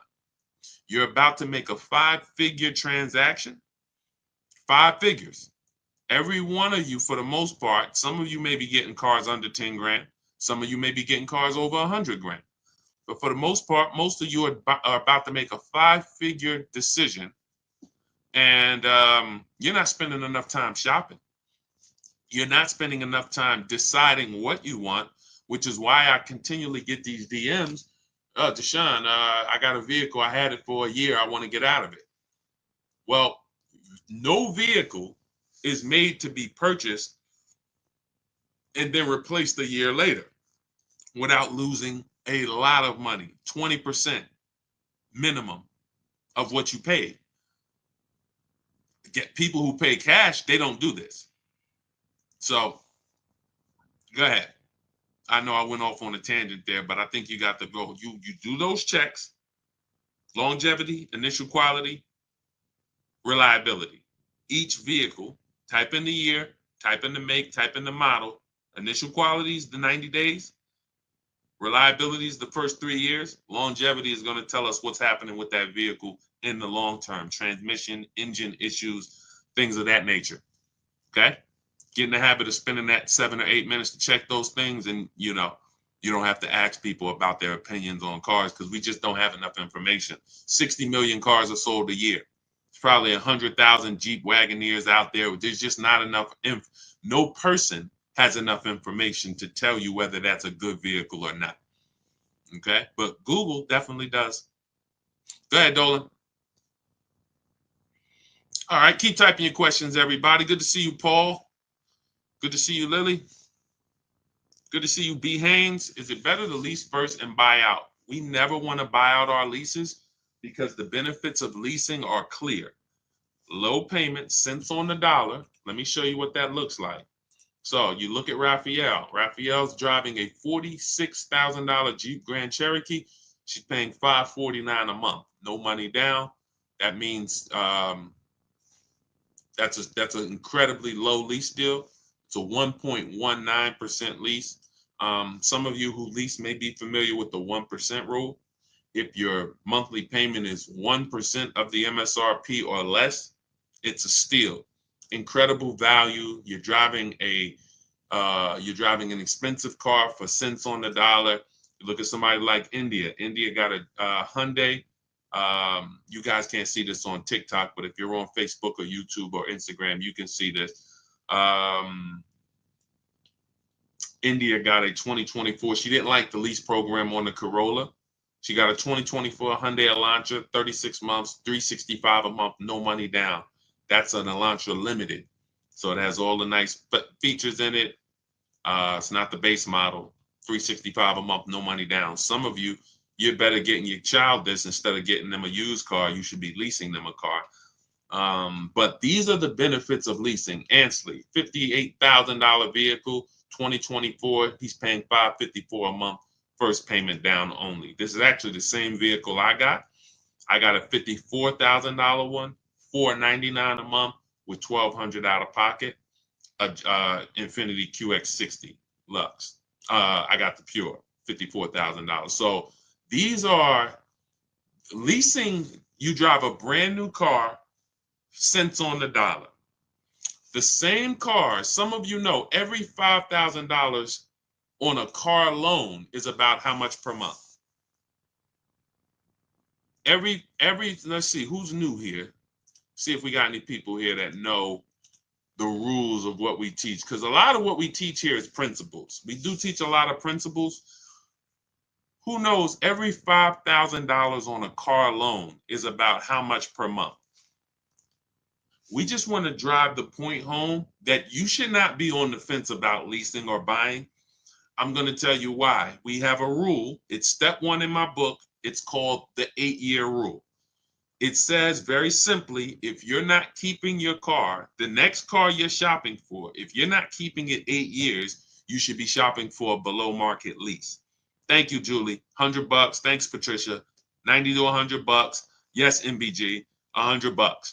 So when we say, see, part of the reason why people haven't learned about leasing yet is because they're getting bad lease deals. They're looking at these commercials. They don't know about below market leases that me and my people get. And they're judging those lease deals compared to a purchase. And that's why they're not leasing. So when you look at somebody like Ansley, this $58,000 vehicle, he's leasing it for $554. To purchase this same vehicle on a 5-year loan, he would need, thanks, Lori, I appreciate it. On a 5-year loan with no money down, he's looking at about an $1,100 payment or $1,200 on a 5-year loan. $58,000 vehicle, $1,200 a month all day long. We're not even factoring in tax, but you know, he could have got a discount. Let's just say that's an $1,100 to $1,200 payment. There are people driving the same vehicle, no money down, $58,000 cars, they're paying $1,100 a month. Maybe they took a 6-year loan, or God forbid, a 7-year loan, because that's what people who can't afford they can't afford some of these monthly payments for these cars they're buying, and they just take the loan longer. Just give me a 7-year loan. Give me an 8-year loan. Some of you might not even know how long the loan is. That is a problem. That is a problem. Because what they're trying to get you to do is make bad decisions based on affordability. I see you. Thank you for double tapping the screen. Every time you hear something you like on TikTok, just double tap and y'all continue to see those likes go up. And TikTok lets everyone on TikTok know we're talking serious business over here, brings more people over. So thank you to everybody who's double tapping that screen. We appreciate you. But this is not even close. Leasing versus purchasing is not even close. Look at India's deal again. This Hyundai Sonata Limited. If that's a $30,000 vehicle, close to, let's say it's a $28,000 vehicle, that's a $500, almost $600 a month payment for 5 years. So when she's paying $349 a month, these are real differences. Real differences. So that's why we don't go. And now, again, to wrap up the answer to your question, see, you'd have to be switching. See, leasing is so good. You'd have to be switching your entire ownership philosophy to stop leasing and to buy out your lease, which is buying a used car. That's all you're doing. Whenever you lease, you're buying a used car. The only difference is it's your car. It's no different. When people would come into the store, when I worked at Mercedes, they would buy their lease out, or General Motors. They buy their lease out, and then we put the new plate on for them. They're not even excited. They just signed up for a 5 or 6 year deal, 5 or 6 year loan on a car they've already had for 3 years. They've already been paying on it for 3 years, and now they're signing up for another 5 or 6 year loan. What's the total? If you leased a car for 3 years, then you bought the car on a 6 year loan, how many years is that? This is why this doesn't make sense. You leased it for 3, and plenty of people around the country are doing this. They lease their cars for 3. We never do 4 year loans, 4 year leases. Never take a 4 year lease. You're paying too much for a vehicle you're giving back. But once you lease it, you go and you buy that vehicle. You just went from driving a brand new vehicle, cents on the dollar, like Jen, like Rosalie, like Zafrina, like Teddy, all of these people who are driving brand new vehicles, but they're not keeping them 8 years. So they're not tying up their money in them. They're not tying up their money in them. You go from driving brand new vehicles, paying cents on the dollar, to buying a used car. It's a different philosophy. That's why it's about, what are your reasons for buying your lease out? What I see is people just don't want to shop. People say, oh, my lease is up in 2 months. I'm just gonna buy it out because I don't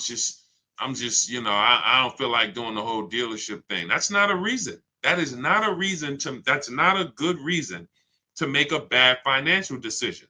I'm going to buy, and some of you buying your leases out, you're not even checking to see if this is a good price. People are paying $20,000 to buy their lease out for a vehicle that they could find that same vehicle for $18,000. Or they're going over their lease mileage and then buying the vehicle out because they went over their lease mileage. These are all incorrect things. Choose your mileage wisely. Don't buy the lease. When your lease is up, you go get another lease. Oh, people say, Deshone, what do I do when it's up? You go get another one. I go drive a brand new Infiniti for 3 years. Perfect. That's up. I'm going to go drive something else for 3 years. And that's what I'm going to do. I'm driving brand new vehicles. They're always under warranty. I'm paying super low payments. I get to keep lots of cash flow in my house because my car payments are low. We've never had a $700,000, $800,000, $900,000 car payment. In fact, before this one with the Infiniti we didn't even have a $400 car payment. These are the first payments we have that are in the fours, and they're for 50-something $1,000 vehicles. It's just not even. Any questions you guys have about leasing, feel free to ask. That is certainly half the battle. Besides you not knowing how to shop dealers and put them against each other, the leasing versus buying is losing you thousands of dollars. Every time you purchase, but you should have leased, you lost thousands of dollars. $5,000 to $7,000 each car, maybe more, because you just can't put a price on. Zafrina here, $65,000 vehicle, she's paying $579 a month. Incredible lease deal that she got using our system. So if you want to know, obviously, hey, Deshone, I need to know about leasing, and then I need to know, how do I get these deals? Deshone, I'm not leasing, I'm purchasing, but how do I make sure I save all the money off of these cars? That's all in my new digital book. We use it. This is everything we talk about here. You want to learn to put dealers against each other. Stop negotiating with dealers, start making them bid, because every dealer has a different price. Remember this. It's like when you walk into a supermarket, if you see spaghetti sauce on sale, $3.99. You walk into another supermarket, the exact same spaghetti sauce is not on sale, it's $6.99. And then you walk into another supermarket and you see another sale, the exact same spaghetti sauce is $1.99. How is that possible? Retailers are selling for a different price. Same thing with cars. One Nissan dealer has a different price on the Nissan Altima than this Nissan dealer. Everyone is different. So in order for you to save the big money, you want to start saving the big money, and you want to guarantee that you save all the money you can, you need a system that's going to start making dealers bid, that's going to allow you to see all the options in the market instead of this, what NADA told us when we sold cars. Customers only visited 2 dealerships. That's NADA, which is a huge company that reports to car dealers and tells us what's going on in the market. They told us you're only shopping 2 dealers. That they're using that against you. They know you're not going to shop more than one or 2 dealers. So what you want to do is change that philosophy, learn to get at least, I have a system where I teach you how to get 25 dealers to compete for your business. Takes us 20 minutes. It's called the 25 to 5. We do this for new cars and leases. So all of this is in my new digital book. It's called Cars from Home, 7 Steps to Saving Time, Money, and Avoiding Dealerships. I want you saving time. I don't want you in a dealership more than 20, 30 minutes ever. I want you saving all the money that you should be saving. And I want you avoiding dealerships. You should not be talking numbers in dealers ever. All of this I'm going to lay out for you and teach you in my 7-step book. You can go get your copy. It's normally $97. But if you get to my TikTok bio or the Instagram bio or the YouTube comments or the Facebook comments, click that link before 30 minutes, you got your copy for $24. That's our welcome offer. All our new people, we give you a welcome offer where you can get your book for 75% off. So you won't pay the normal $97. You'll pay $24, but get there before 30 minutes is up. Now, as soon as you pay, make sure you save, screenshot the thank you page. You can open the book right there. It says, as soon as you pay, click here to open your book. Then you can actually, we email you a copy. But sometimes you type your email wrong and we can't email you a copy to a wrong email. So you'll have my support team's email Monday through Friday. Reach out to them. If you don't see your book in the next minute, 5-10 minutes, reach out to them so they can get you your book. You have everything I teach step by step. That is the blueprint. And you can Google that book. It's 5-star rated very high on Goodreads. Thank you to everyone who's reviewed the book. We appreciate you. So go get your book. Come back to the broadcast. What's the lowest interest rate for a person with A1 credit right now? This is what I call feeling for the bottom. We don't want to do this because there's no way for us to know. What's the most I could get off of a BMW X5? What's the lowest I could get for this vehicle? The only way for us to know this is for us to shop the market and for us to allow people to compete and show us what they will offer us. We use a strategy for getting our loans called the bank bidding war. It's 3 rounds. 3 rounds. The first round is we're going to check to see, are there any special interest rates on the vehicle we're shopping for? So if we're shopping for a 2021 Toyota Camry, are there any special interest rates for certified vehicles? If we're shopping for a brand new Hyundai Elantra, are there any special interest rates for brand new Hyundai Elantras? 0%, 1%, 2%, things that no bank, no credit union would be able to touch. That's what we want to check first. Now, that's round 1. If there's a special interest rate, we don't need to shop anymore. If there's not a special interest rate, now what we're going to do, I have a tool in my book. It's called the Perfect Budget Calculator. It allows you to take the average interest rate. We tell you what the average interest rate is. You could take that average interest rate, Tell us what you want your payment to be. Tell us what your state is, how much down payment you want to do. And what we're going to do is that's going to create a bunch of goals for you. Who's ever been in a position where you're like, okay, I want to spend 30,000, 30,000, 30,000, and then you end up spending 32, 31. Type me if that's ever happened to you. Now, you can't negotiate the buyout on a lease. I haven't ever seen it. That number's set from the start. So what happens is when that happens, what you're dealing with is well, let's stay on the bank bidding war round 2. So once you have this tool, and again, the reason why, see, some of this stuff I invented. I'll give you the manual way to do anything that we do. Anything you want to try to do on your own, I'll give you the manual way to do it.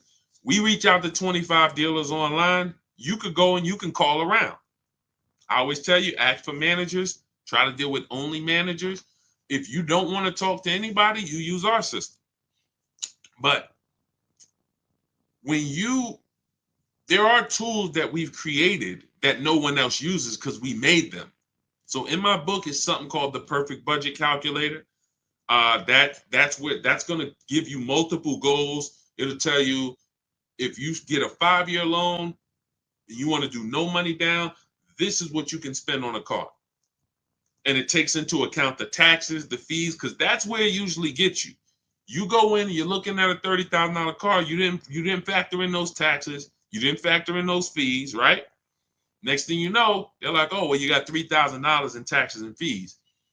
Our calculator factors in for that early, and it tells you if you want to be at this payment, no money down, 5-year loan, that this is the state you live in, you can't spend any more than this on a car. And then it gives you other goals. And your max goal is going to be a 6-year loan with money down, using equity at your monthly payment. See, the reason why you're going over budget is because you don't have any goals below your max budget. I'm going to say that again. Type a $ if you understand. When you go into the dealership or you go shopping with your max budget in mind, you're usually always going to go over. What you need is multiple goals below your max. Once you have multiple goals below your max, now you can actually go in and start to look, can I find a vehicle for $23,000? Nope, I can't. All right, then I got to go up. Can I find something for $27,000? Nope, I can't. $28,000. Now your max budget might be $31,200, but we're not going there yet. And that's how you want to raise your budget. You never want a car salesman raising your budget for you.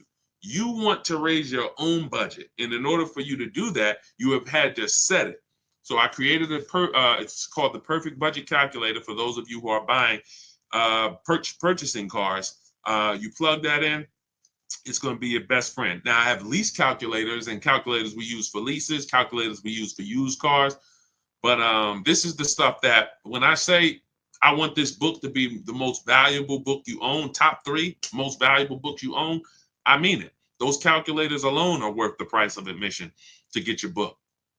Okay, but we always, so once you find your vehicle, now we remember this. Never let anyone access your credit with a hard pull before you find your car. Welcome, Ray-Bans. Welcome, Janet. I shout out to the new followers. Thanks, Lori. Never let anybody run your credit with a hard pull before you have found your car.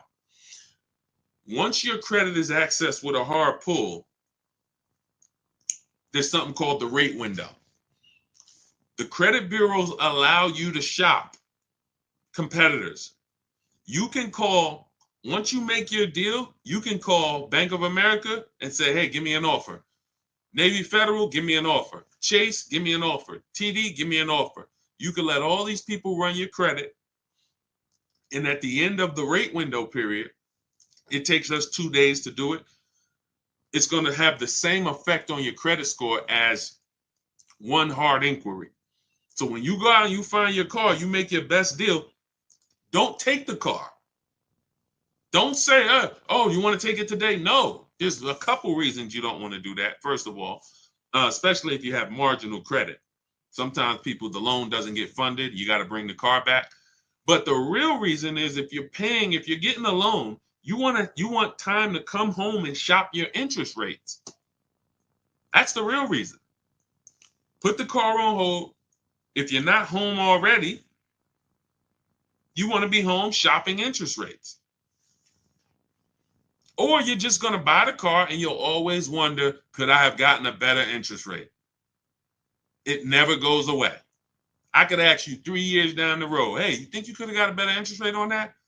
I don't know, man, probably. But when you had 10, 15, 20 banks competing, who understands that you're not going to have that thought?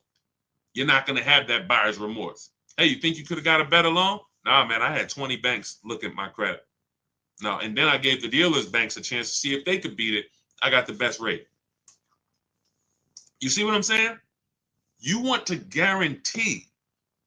That's the difference. When you use what we're teaching you, you'll be able to guarantee that you paid the lowest amount for a car. Guarantee that you got the most amount for your trade-in. Guarantee that you got the lowest interest rate on your loan. Y'all, does that make sense? Type dollar signs if that makes sense.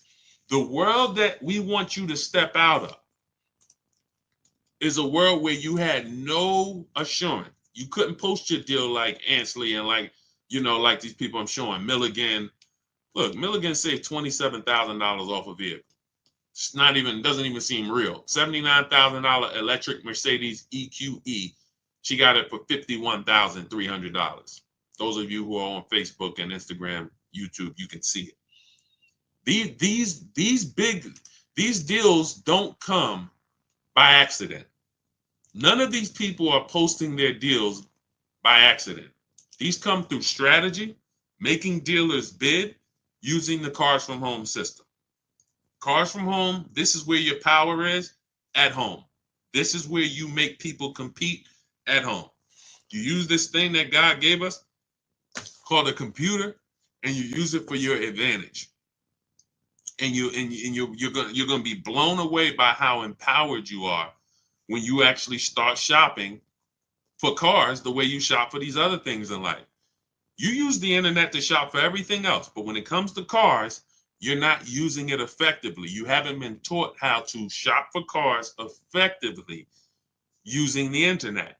And that's all we do.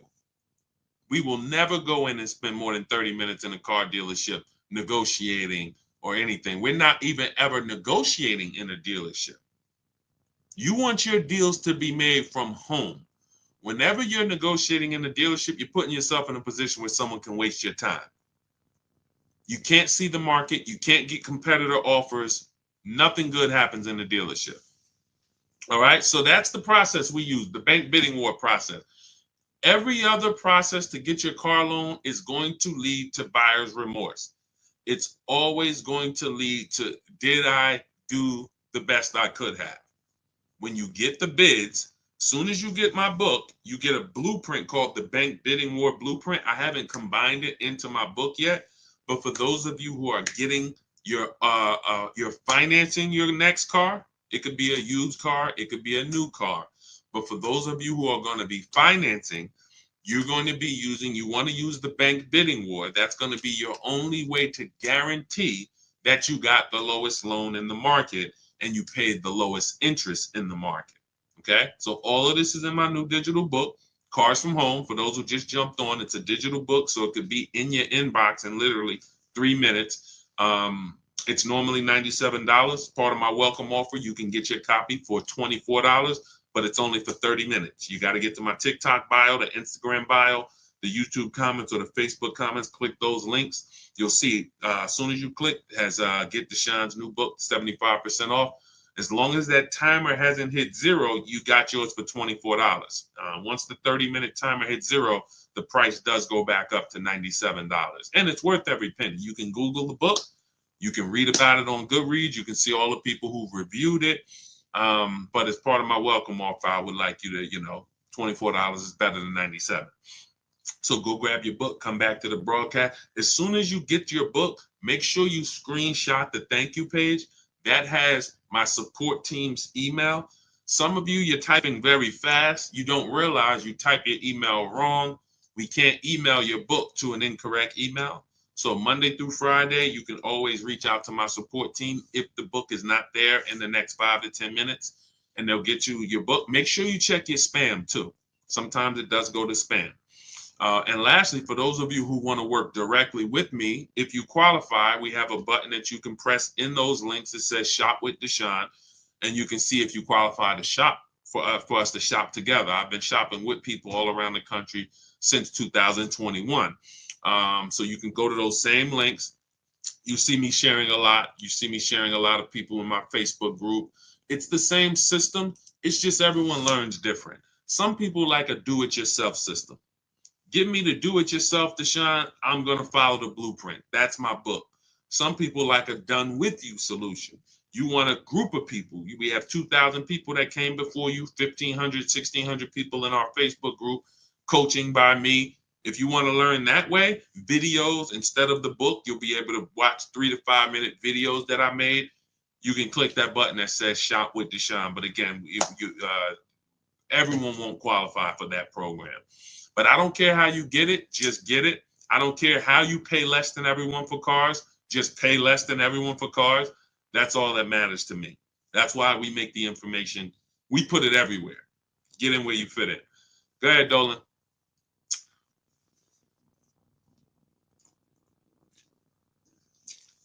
What about buying a car with an active bankruptcy? As far as I know, I'm not an expert on credit, but as far as I know, you're going to have to wait for the bankruptcy to be discharged. And once you're cleared to go buy something, I've seen more people end up at a 700 credit score after less than a year out of a bankruptcy. I've seen a lot of people get to work. You should follow somebody by the name of Shonda Martin. Shonda, Shonda Martin. Her pages are Road to 750 Plus. She's all over YouTube, Facebook, Instagram, TikTok. Road to 750 Plus. And what she does is she gives these insiders. She's just like me, except with credit, because she has the tools you'll need to get yourself to a great credit score fresh out of this bankruptcy. But I have seen people who came out of bankruptcy and they had a 700 score like within a year. If you're doing the right things, you can literally rebuild your score to a 700 very quickly. But I wouldn't know how to. If you didn't need a car before then, I would hold off. I would get an inexpensive car. Excuse me. I try to find something on Facebook Marketplace, $1,500 to $2,500 until I could get my credit to where. See,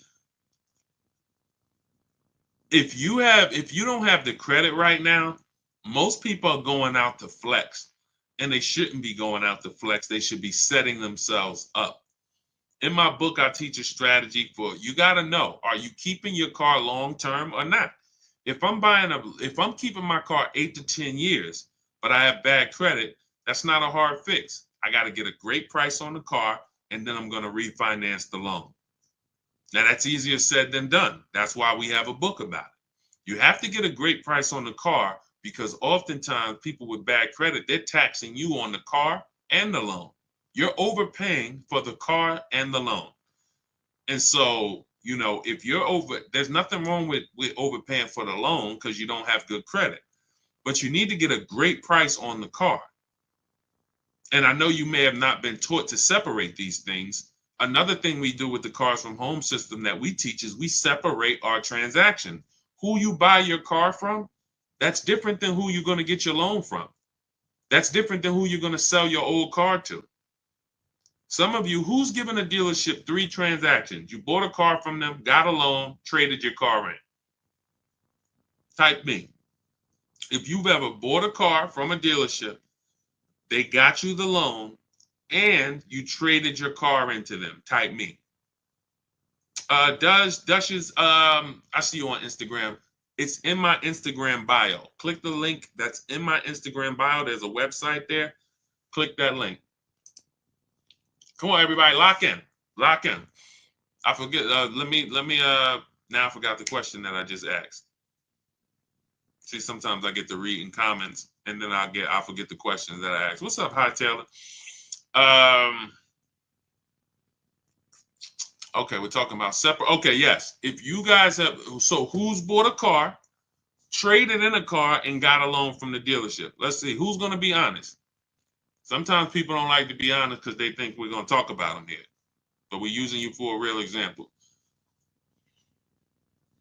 If you're here, you could deal with the bad news because that's what I am first. Nobody's going to get to the good news coming through this page without getting the bad news first. That's just what we do here. I got to tell you the mistakes you've been making, not shopping around. I got to tell you the mistakes you've been making, not leasing, not separating your loan, not separating the loan from who you buy the car from. So every single time you buy a car from a dealership and get a loan and you trade your car, that's 3 transactions. That's 3 different transactions that you just did with that dealer. You bought a car from them. You got a loan from them.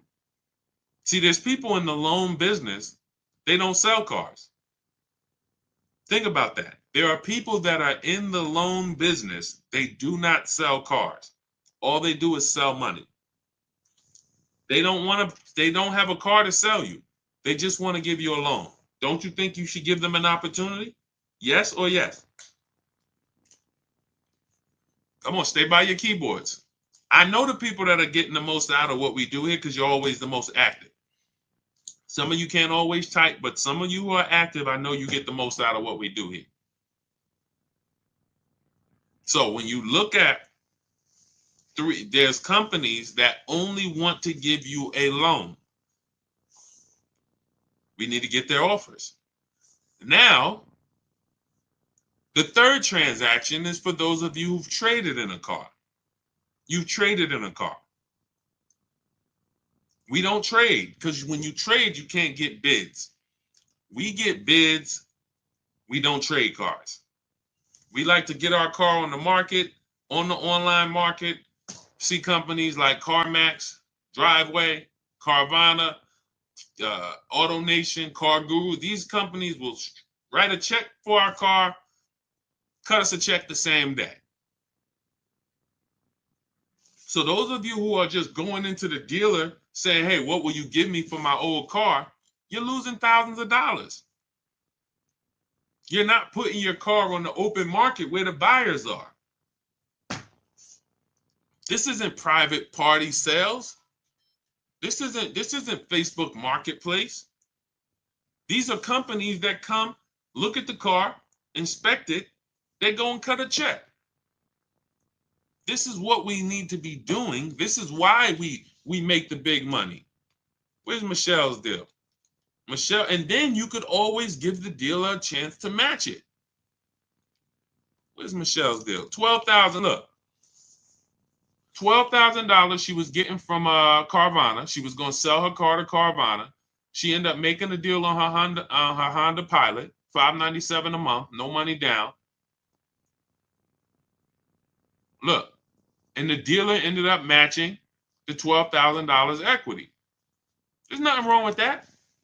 Once you get the number from Carvana or Driveway or CarMax or Kelly's Blue Book Instant Cash Offer, we always give the dealer a chance to match it or beat it, but we have to come in with a number.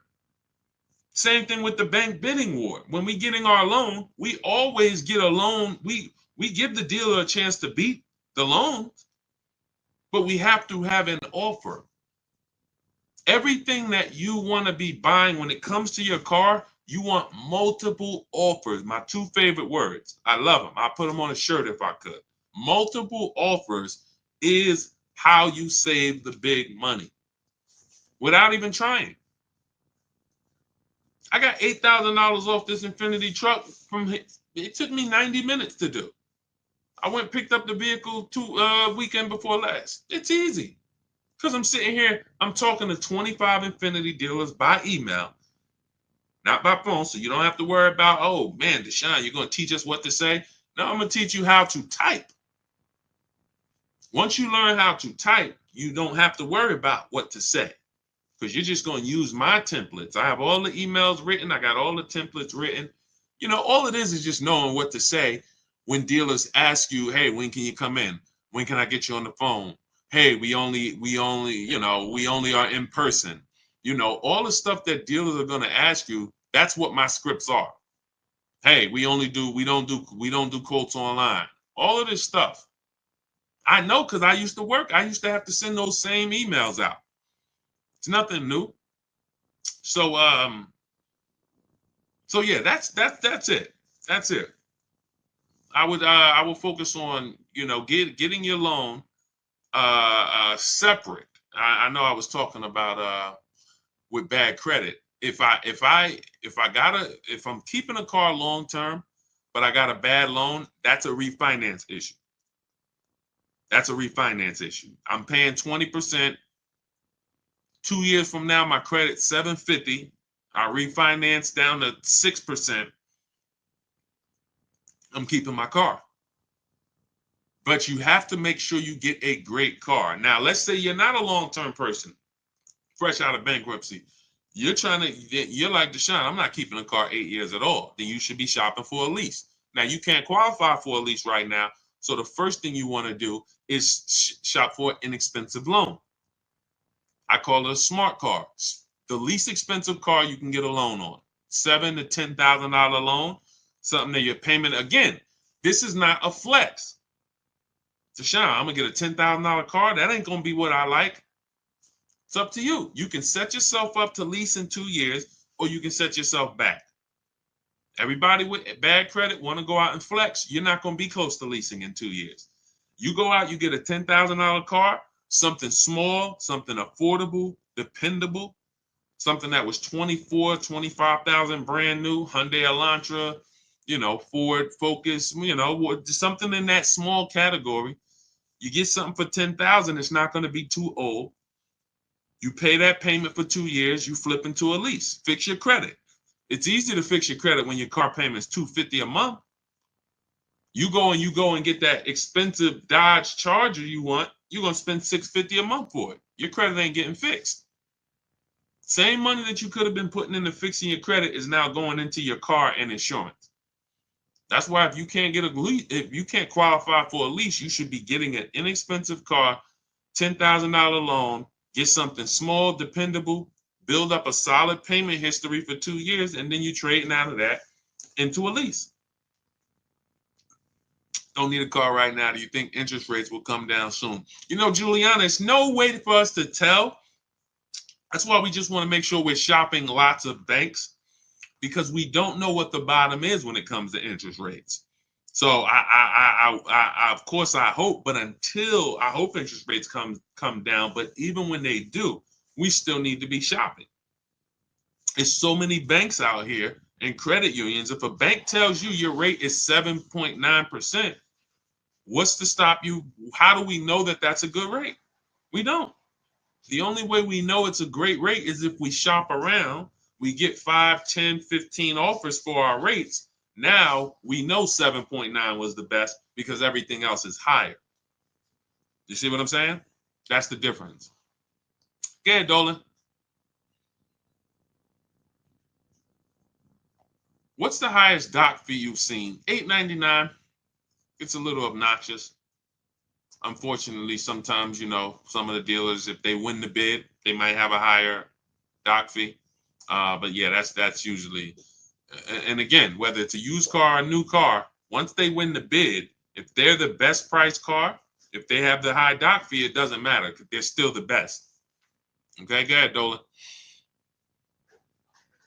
Do I look to a bank or credit union for my loan? We kind of went over that with the bank bidding war process. You should watch this over again. We use a process. Thanks, New York Gal. Appreciate it. We use a process called the bank bidding war, where we let multiple banks and credit unions compete for our loan. Okay.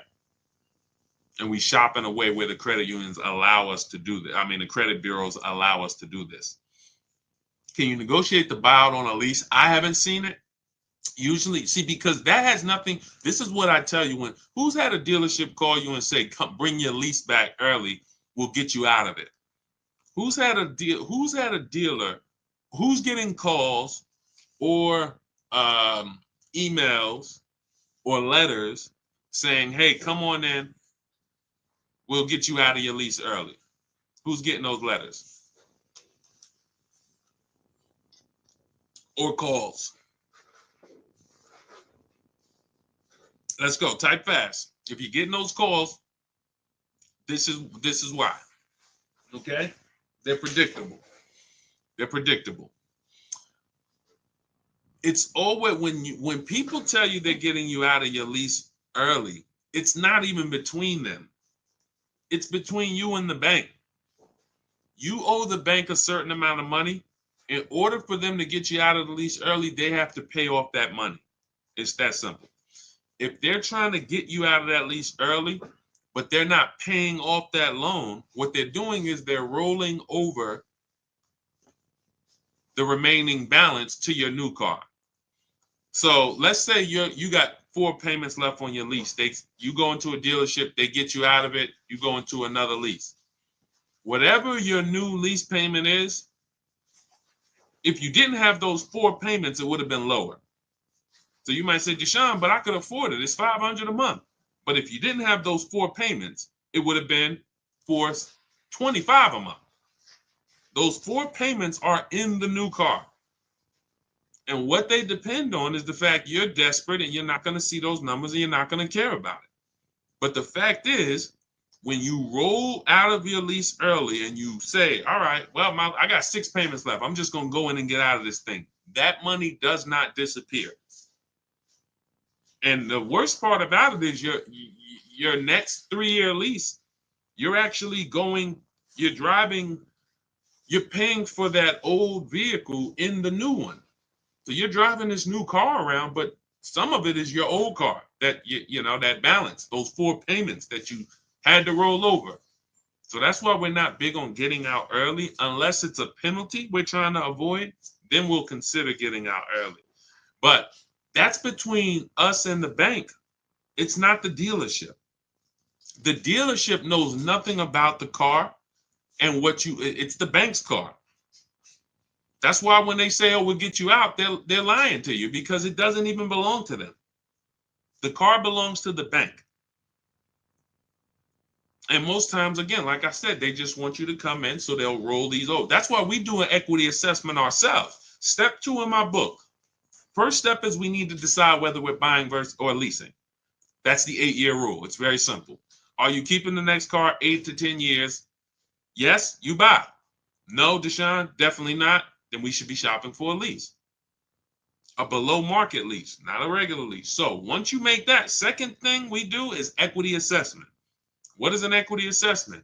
We need to find out the most money we can get for our current car or our current lease. Who didn't know you could sell a lease? Who didn't know you could sell a lease? We've been doing this for 3 years. Some of you have low mileage cars. You drive a very low mileage.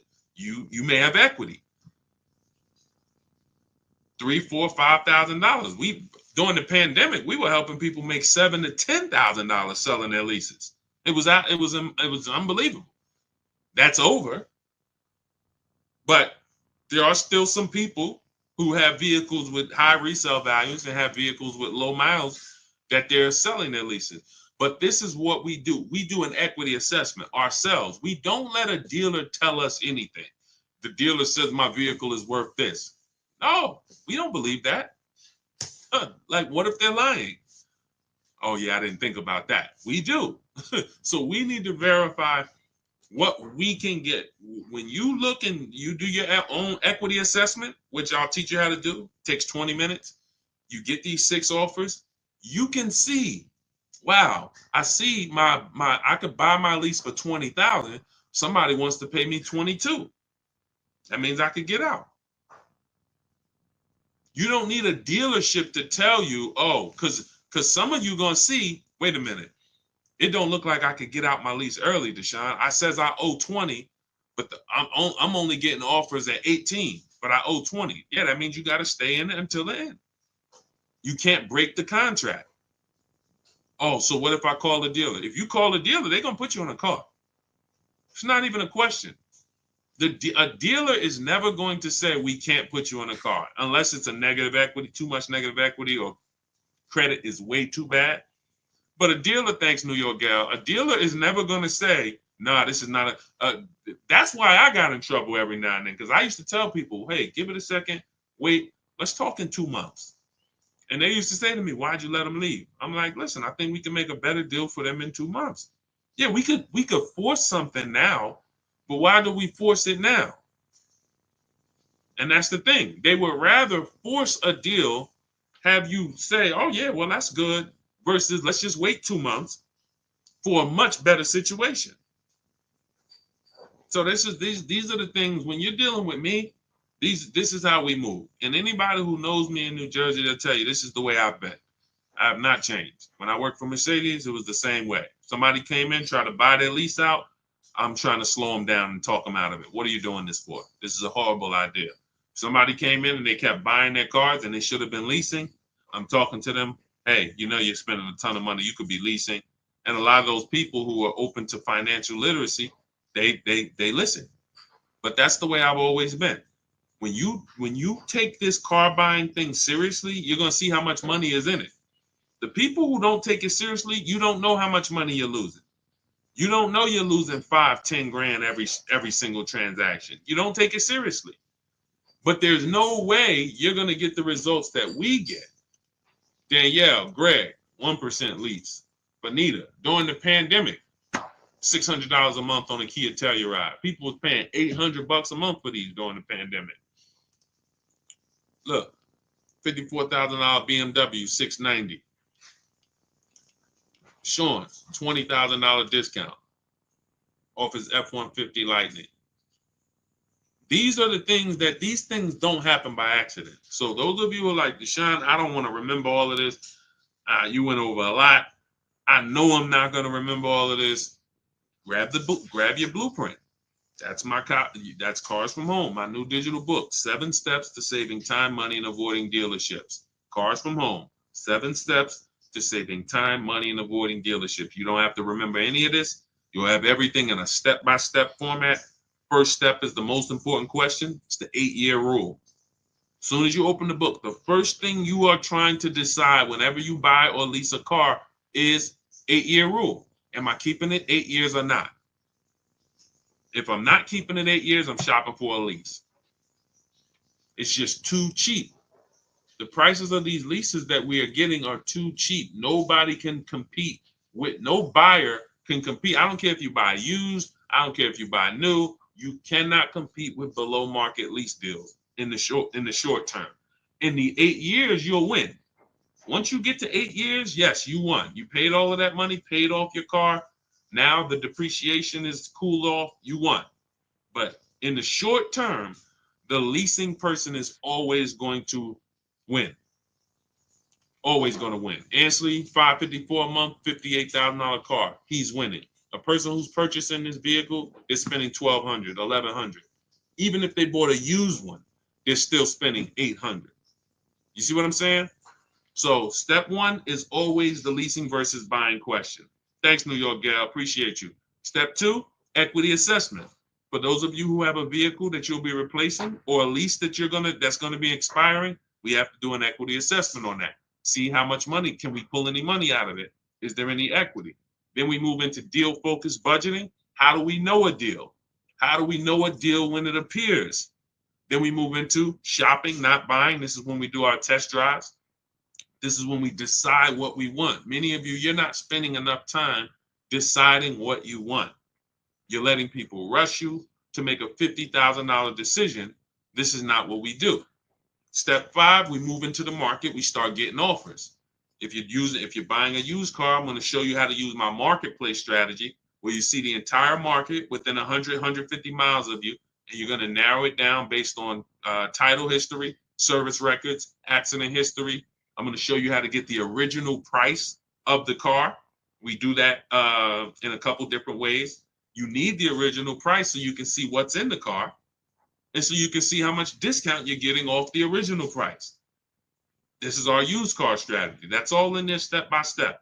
Step 6 is paperwork. Step 7 is delivery. By the time you get to step 7 in my book, I'm congratulating you on delivery.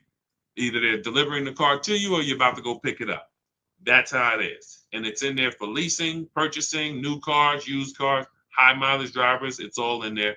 And you can get your copy. It's normally $97. You can get your copy for $24 as part of my welcome offer, but it's only for 30 minutes. So you can go to my TikTok bio, my Instagram bio, the YouTube comments, or the Facebook comments. I have a link there for you. Click that to activate your 75% off. And then you'll see a button that says click the book. As long as you get there before the 30 minutes, you got your copy for $24. Okay, make sure as soon as you get your book, please screenshot the thank you page so you have my support team's email. Check your junk, check your spam. If your book is not there in 5 to 10 minutes, connect with my support team Monday through Friday. They'll make sure that you get your book. And lastly, for those of you who want to shop together, you want to consider, if you want to see if you qualify for us to shop together, there's a button there for you guys too. I have been shopping with people all around the country since 2021 for the last 3 years. This is where instead of reading, you guys have access. You'll have access to videos. You have access to coaching calls with me twice a month. Our private Facebook group. However you decide you want to learn, doesn't matter to me. I just want to make sure you pay less than everyone else for cars. So watch the free streams, watch the free videos, get the blueprint, join the course. It doesn't matter. Just make sure you are applying what you are learning so that when you get your cars, you're proud to send me the deals. I want you to feel proud sending me the numbers. And the only way you're going to do that is to shop the market. Okay? Confidence comes from shopping the market. Every single car you're getting, you should be getting at least 5 to 7 offers minimum. Okay? And that's what we want you to do. That's how you save the big money. My Dukes, the book is in the TikTok bio. Just click the picture of me. Go to my TikTok bio. You'll see a website there. That's where you'll get your 75% off at. Okay? Eliza, welcome. Welcome to the new followers. Thank you, everybody, for tapping in. We will be back for another stream. Everybody who got your book, enjoy it, use it, hold yourself accountable, stick with the steps, don't jump ahead. You shouldn't be at step 7 until you're picking up your new car. Okay? And for those of you who are working with me personally, I'll see you inside. I'll see you on our Facebook group. All right? God bless. Let's continue to unlearn so that we can relearn.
In 1 second, there we go.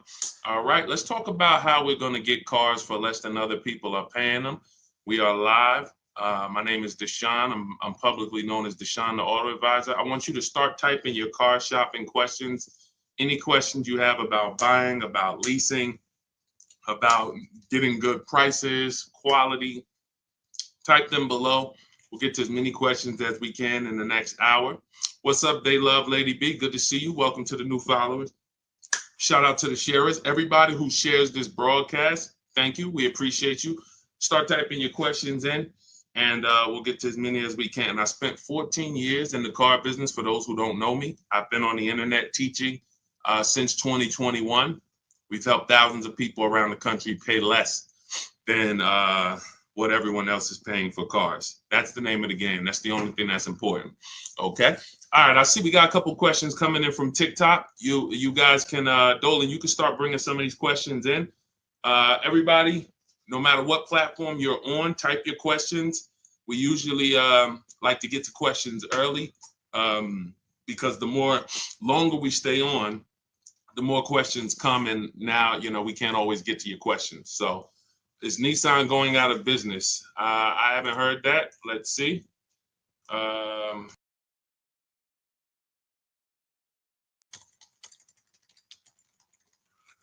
see it's a popular question online. So in dire straits, but could Honda save the day? Nissan will cut 9,000 jobs worldwide, cut production capacity of 25%, and totally overhaul its product lineup. Unable to reinvent itself after disgraced former CEO Carlos Ghosn was arrested. Okay, you might be onto something here. Nissan has just announced, November 2018, announced that its profits this year will be 70% lower than expected and suffered a $60 million loss last quarter.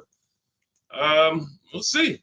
In addition to slashing jobs, cutting production, y'all got to get out there and buy some Nissans. But listen, it takes a lot for a manufacturer to go under. A lot of the times what they're doing is they're overproducing cars.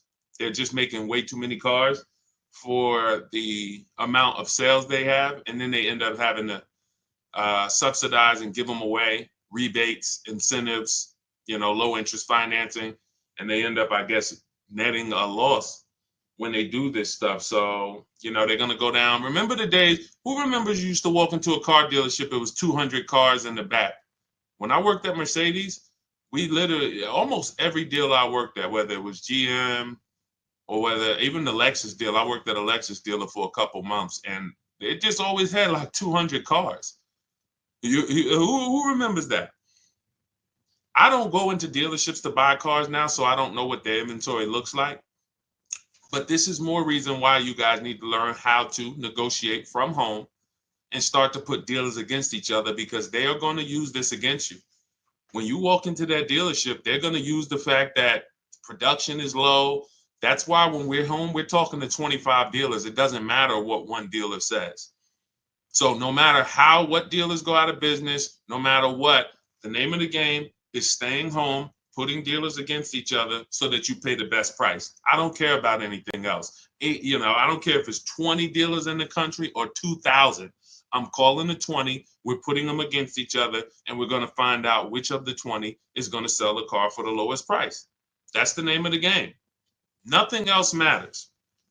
Okay? Nothing else matters. Everything, and for those of you who watch the streams, you watch my free videos all over social media, if you want the exact blueprint, everything that I teach step by step, that is my new digital book. It's called Cars from Home, 7 Steps to Saving Time, Money, and Avoiding Dealerships. So you're going to have an entire 7-step system for getting below market leases, purchases, new cars, used cars from home. You're doing 90% of the work from home. We only need to be in dealers to test drive. We only need to be in dealers to pick up. We are not negotiating from the deal inside the dealership. So if you want the exact blueprint, that's my new book. You can see it's rated very high online. Thank you to everyone who's reviewed the book. You can get a copy. It's normally $97, but as part of my welcome offer, for 30 minutes, you can get a copy for 75% off, which is $24. So go to my TikTok bio, my Instagram bio, the YouTube comments or the Facebook comments, click those links, and then grab your book at 75% off. And you'll just have everything I teach step by step for putting these dealers and banks against each other. Okay, go ahead, Dolan, shoot the next question up. Keep typing your questions, everybody. Let's get to as many as we can. What's up, Wilfredo? Stephen May, good to see you. See the people checking in on TikTok. Is it better to buy used than new? It's two things. Affordability.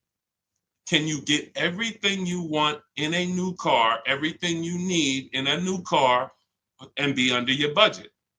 If so, then you have the option of getting a new one or a used one. You could afford both.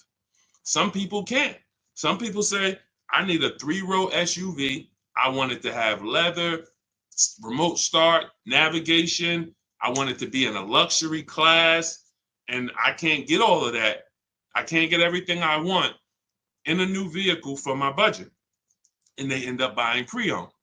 But if you could afford both, then it's really a matter of your values. Do you want, so you guys know, how many years do I teach? Let's see. Listen, everybody go to your keyboards. I want to know how many new people we have on here. If this is your first time on the stream with us, type the number 1. Type the number 1. Okay, Monty said 8.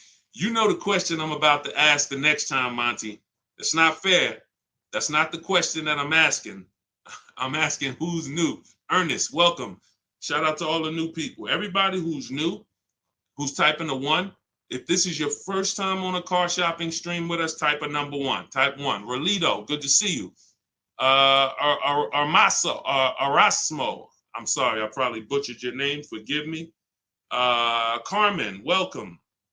So we have some principles here. Veronica Brown, good to see you, that you might not be familiar with.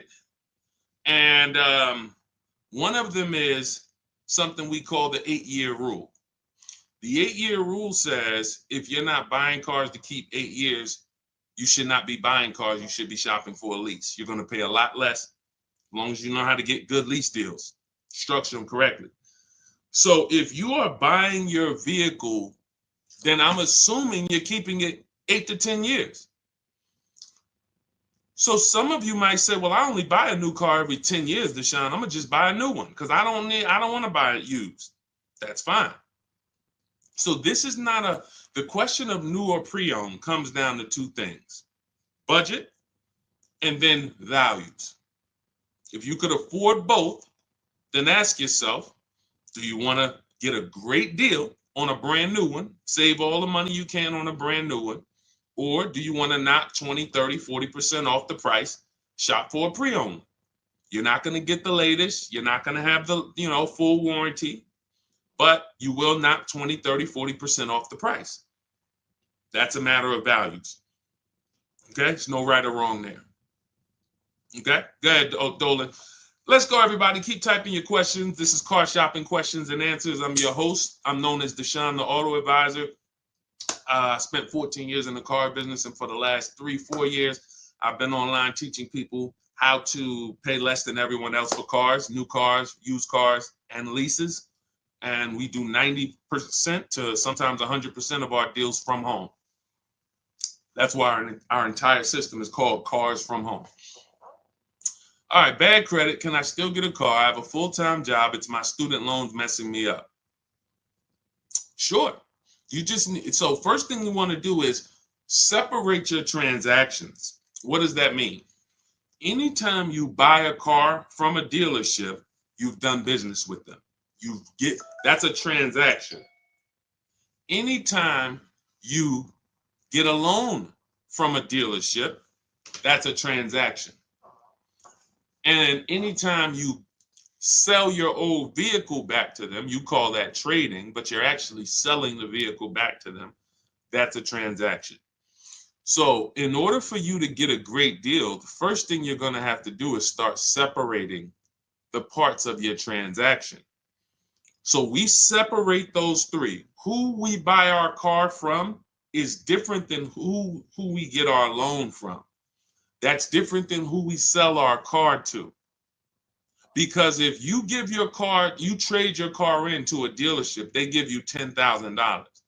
But you could have sold it to Driveway for $12,000, then you lost. Is that a loss? Can we all agree? Can we all agree before we move forward? This person's asking, they said they have bad credit. They want to know if they can get a job. If you could have sold your car to a buyer like Driveway for $12,000, but yet you lock in, y'all. Come on, y'all know the people who get the most out of what we do here are on their keyboard. They're not eating cereal and watching a bunch of stuff while they're trying to listen to me in the background. You're not going to save thousands of dollars on cars being distracted. So when you going back to the separating of the transactions, if you don't separate your transactions, you can't make sure you got a great deal on each one of them. Hit the like button if y'all understand that. You need to get a great deal on your old car. That means whoever, if there's buyers out there, you need to get the most money for your old car. If you don't get the most money for your old car, you didn't get a great deal because you left some money on the table. If you could have got a 4% interest rate or a 5% interest rate, but you're paying a 6% interest rate or an 8% interest rate, you didn't get a great deal. Hit the like button if y'all understand that. This is okay, I got a great deal on this Honda that I bought. The dealer took off a bunch of money. It was the best offer, but on my loan, I should be paying 5%, but I'm paying 7.9% because I didn't shop around for my loan. I didn't get a great deal. I got a great price on the car. So this is the name of the game. Looking at each part of my transaction, I'm getting a loan. How do I make sure I'm getting the best loan? I need to get bids. You're going to get familiar with that word the more you hang around here. Bids. Bids. See, somebody's asking, 2017 Audi A4, 8.2% APR. Is that good? The only way, see, that's a buyer's remorse question. Unfortunately, and this comes from mixing transactions. If we had shopped for our loan separate, you bought your Audi A4, got a great deal on it, put it on hold. Don't take it home the same day. Who knows, the dealers love to get you. When we sold cars, we wanted you to take it the same day because we didn't want you to change your mind.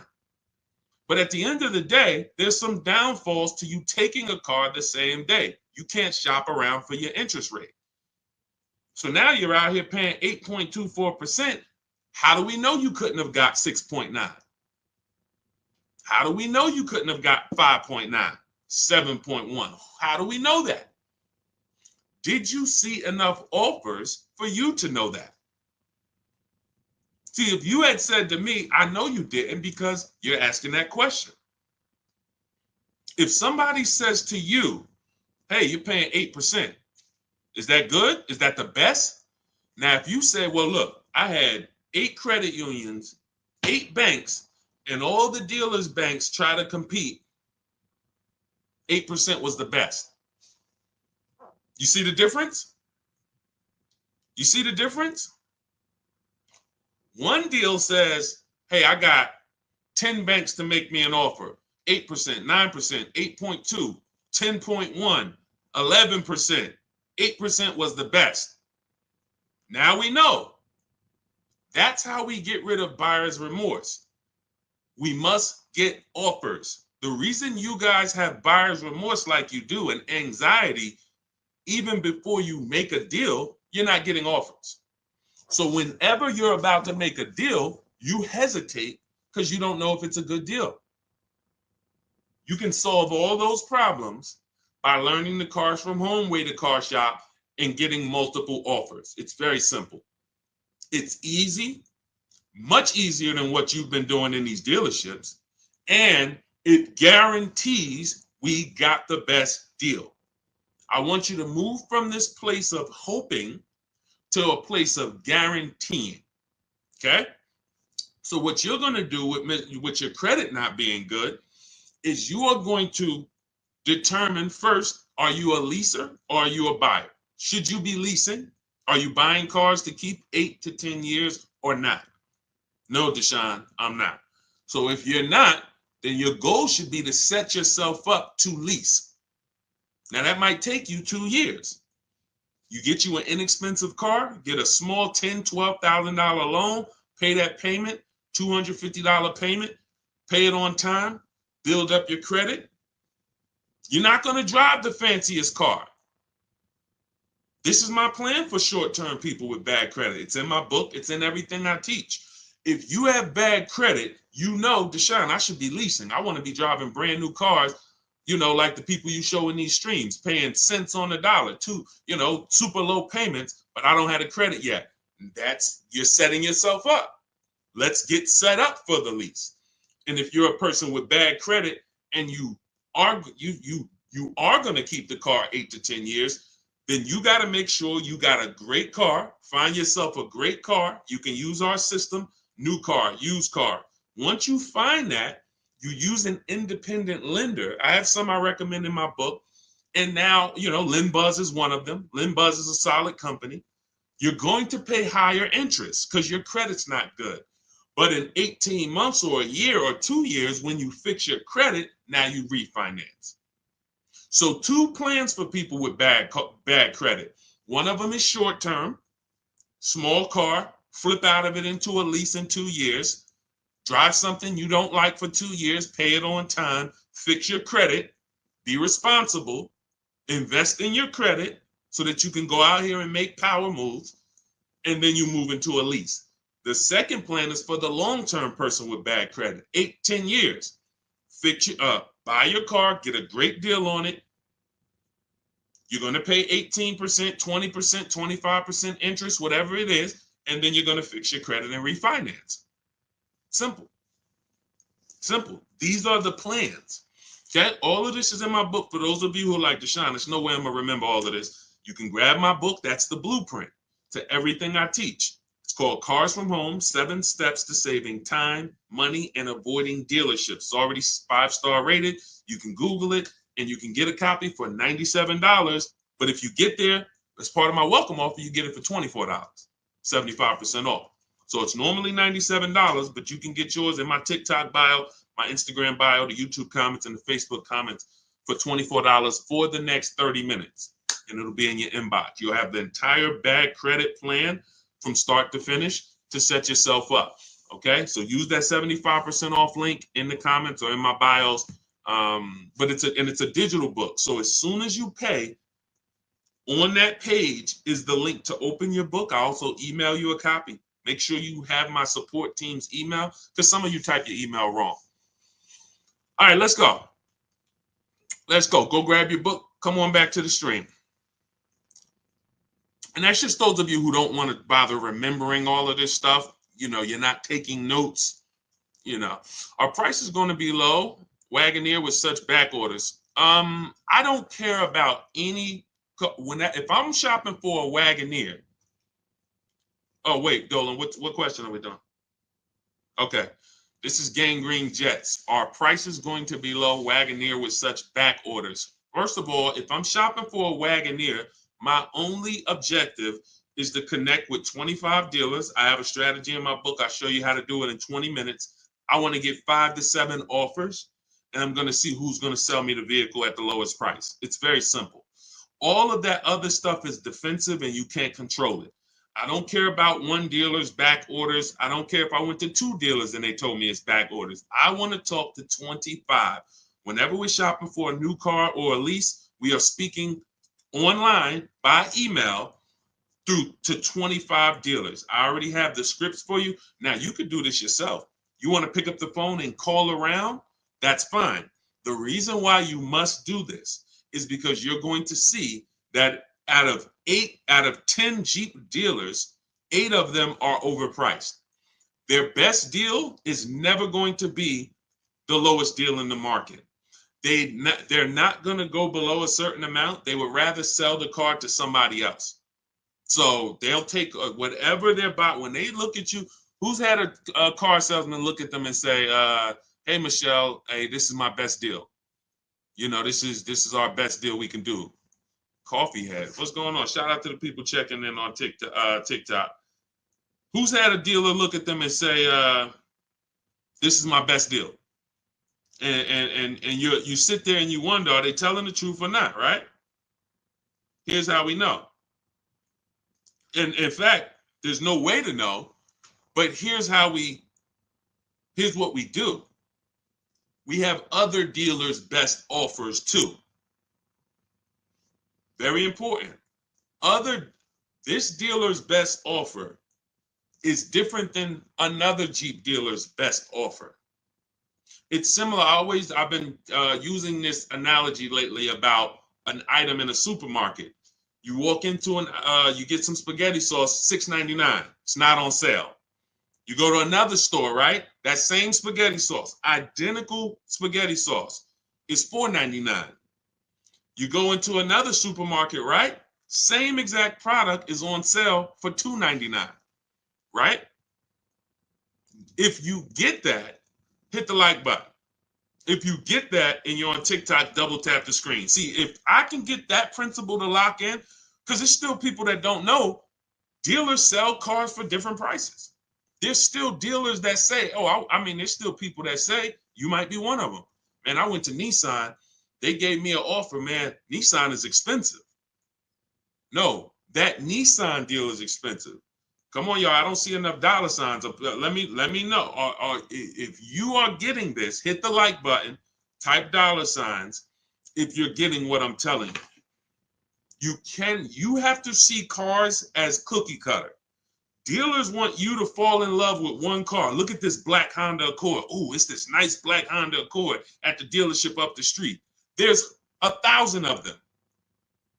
When you start seeing, wait, this same black Honda Accord that you have, there's tons of other dealers that have it.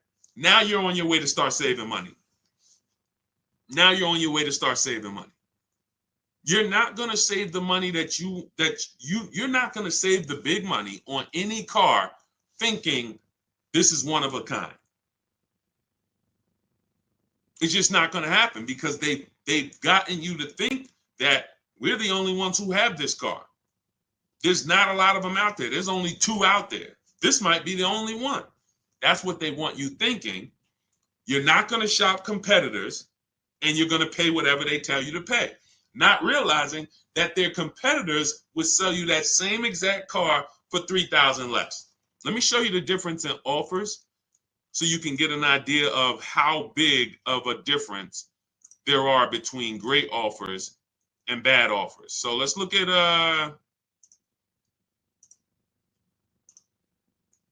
Teddy. Teddy's always a good deal because it's a what I love about Teddy is there's a $300, wait, not 856, 956, 1056, 1123. So from Teddy got a BMW from his best offer of $856 a month, no money down, $73,000 vehicle, to his worst offer is $1123 a month, no money down. Same vehicle. Look at this. The highest offer he got was $1123. His best offer was $856. Same exact car. He's talking to multiple BMW dealers the same way I want you shopping multiple dealers from home, and he sees, wait a minute, this dealer's giving me $856. This dealer's giving me $9. His local dealer gave him $986. Look, my local dealer came in at $986 and even told me in an email, look, even told him in an email, this is the stuff some of you be believing. He didn't think I'd find a better deal out there. His local dealer, local BMW dealer close to him, he probably went there to test drive the car, probably was looking at the car for months. Oh, one day I'm going to come back, man, I'm going to get that car right from this dealer. That dealer, $986 a month. Told him, nah, I don't think you're going to find a better deal out there. Meanwhile, $856 a month is what he closes the deal at. You must shop multiple offers or you're not going to save the big money. You're never going to guarantee it. So I wouldn't say, I don't care when it comes to the Wagoneer, what back order. I don't care if you got a car on order. You might walk into one small dealership and they say, oh, we don't have any. And they're trying to make you think no one has any. No, that's not the way we do. And again, there's a couple reasons why we reach out to 25 dealers. One, we get the highest chance of getting 5 to 7 offers. You must get 5 to 7 offers so you can see how many are overpriced. And then we get to shop out of all of these dealers' inventories. What's up, OnStar? We get to shop out of all these dealers' inventories. You walk into a dealership, you're looking for a black car. They might not have it. You come back, you're shopping out of 25 dealers. Somebody has a black car, usually more than one person. So that's my thing. I don't believe anything dealer says unless 25 dealers tell me. All right? Go ahead, Dolan. And, you know, it's a story that they're selling you guys. Unfortunately, look, as an ex-car salesman, I can tell you this. The name of the game with cars is not you winning. It's making you think you won. That's very important. It's very important for you to distinguish the difference between winning and thinking you won. Winning is you saw all the offers, you had a lot of people competing, you picked the best offer. That's winning. Thinking you won is you didn't see a lot of offers. You went into one dealer, maybe two, and you went and you negotiated. You try to negotiate your way down, and then you just shake hands hoping that you did okay. It's a very big difference. One is anxiety prone, buyer's remorse prone. The other is not. One guarantees you save the most money. The other does not. It's two totally different ways to move. Sean, looking at a 2022 Honda Pilot, should I wait for more leases to be turned back in early 2025? Yes, I always recommend when people are looking for a 1 or 2-year-old used car, you need to realize that dealers are not going to have them yet. Because the way dealers get used cars, they're either going to buy them from auction, which means somebody had to either have the vehicle repoed, or they had to have the vehicle, or they sold the vehicle, which doesn't happen a lot, or they traded the vehicle in, the dealership bought it, or at the end of the lease, a dealership bought it. All of these things don't usually happen in 2 years. You don't typically see a lot of people, because it's a recipe to lose a ton of money, buying cars and then trading them in a year or two.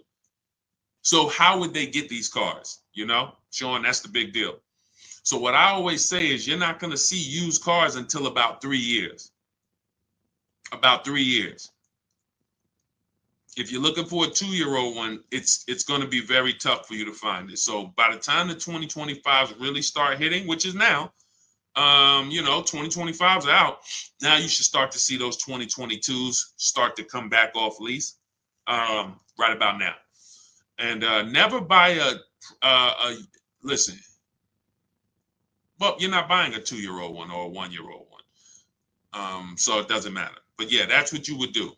Wait until you're seeing enough inventory where you can start to see what the prices are. Because if you don't have enough inventory to see the prices, you're gonna guess. And now you're in trouble. You could be in trouble. You could be in trouble. Okay? So that's what you do. Go ahead, Dolan.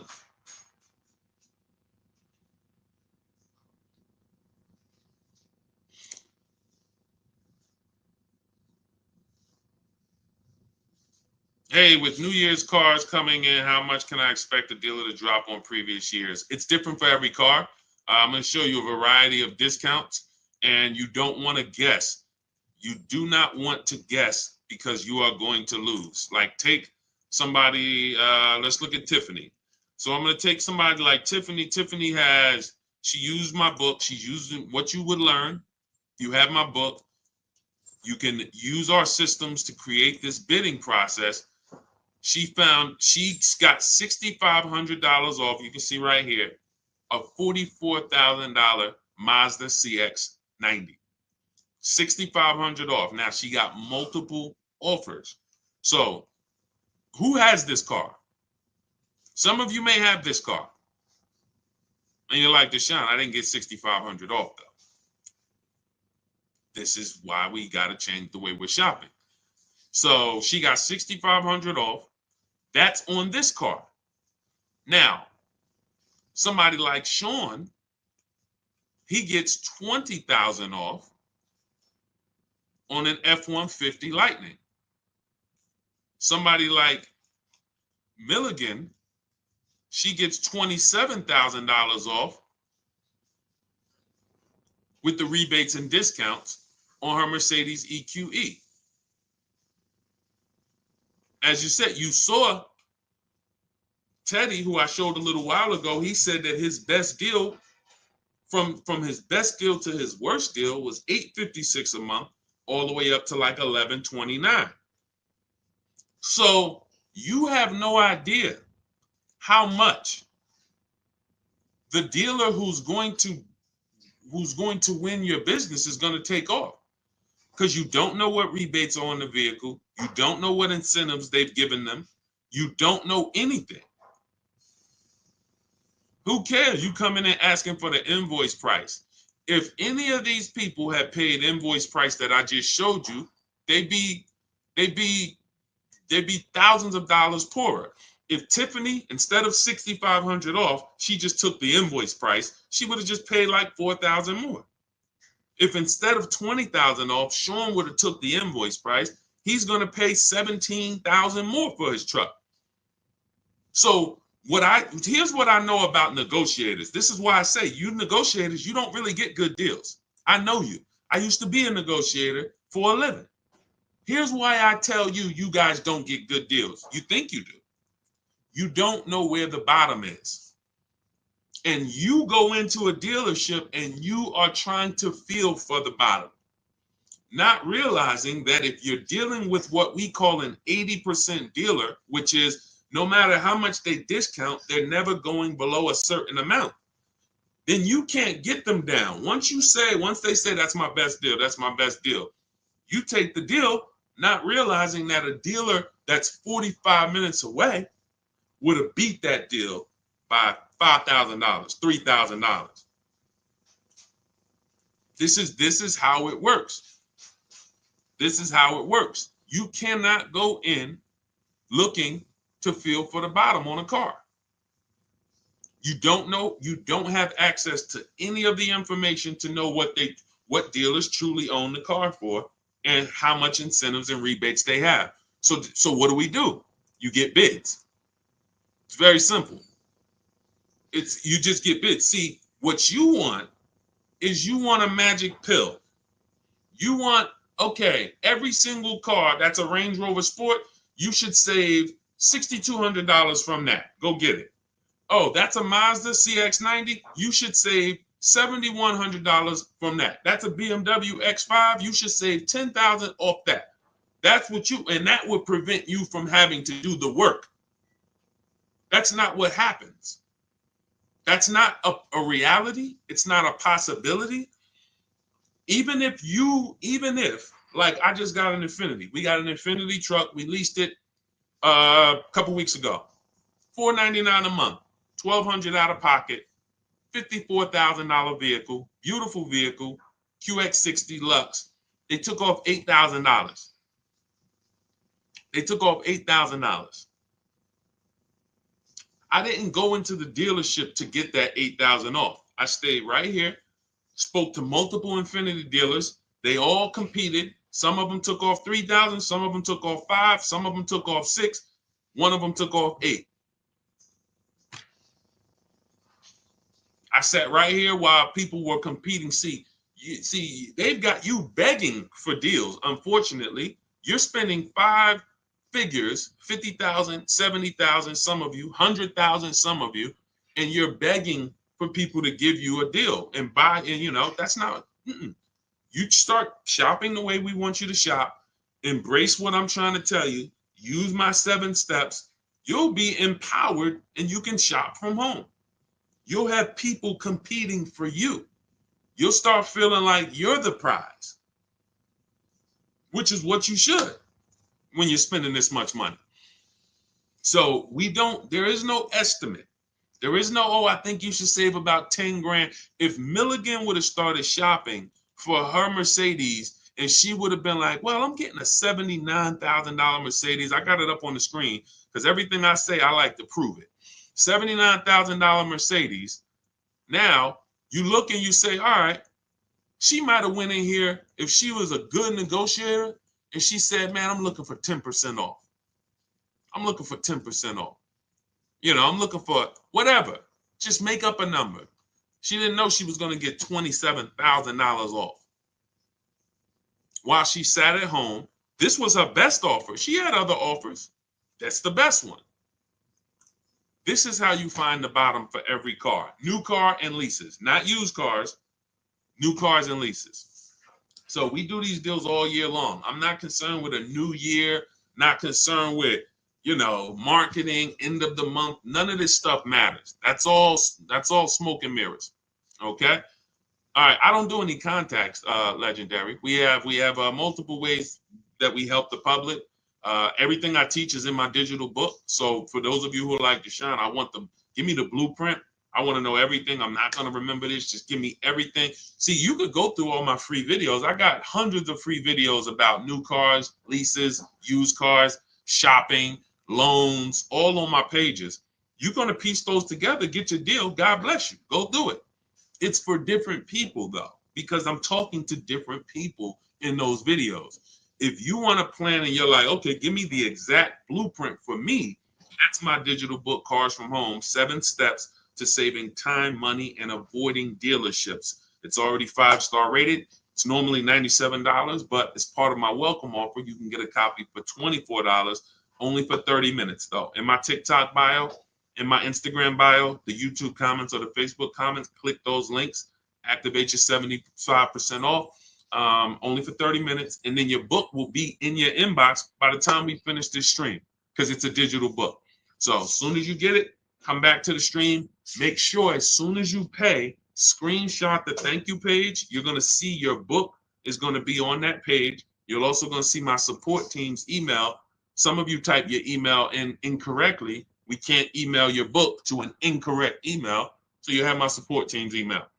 So go get it. That's my welcome offer to you. Now, for those of you who you have a different learning style, you prefer to learn with people. You prefer to do things as a group. You rather work directly with me. We have a pro. You can go to those same links, hit shop with Deshone, see if you qualify. Everyone's not going to qualify for that program, but you can go through that. And then instead of reading, you have a visual blueprint with short videos that I've made.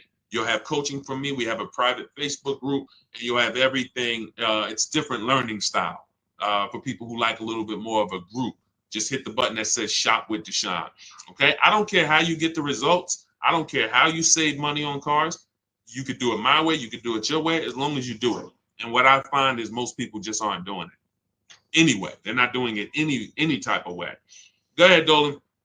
Let's try to get through more. See, we got a lot more. So let's go. How do I drive the car I want? BMW 745 without paying an outrageous monthly amount. It's very simple. Money. When it comes, all right, so when you're buying, the only way you're going to save is you got to get money off the car, because when you are buying a car, a $70,000 loan is going to be what a $70,000 loan is. Only thing is interest is going to change. $70,000 on a loan is roughly $1,300 on a 5-year loan. $1,300. Maybe if you take a 6-year loan, you could get it to $1,200. That is what a $70,000 loan costs. Now, you might say, well, Deshone, I can't afford $70,000. Okay, it's 2 ways. You're either going to purchase it and put money down so that your loan is not $70,000. Deshone, instead of $70,000, I put down $20,000. My loan's only $50,000. All right, you got a $1,000 a month car payment. $900 a month if you take it for 6 years. And I see some of us on here, and I know what you're thinking, Deshone. My payment's lower than that. You took a longer loan, and I don't like talking about those things.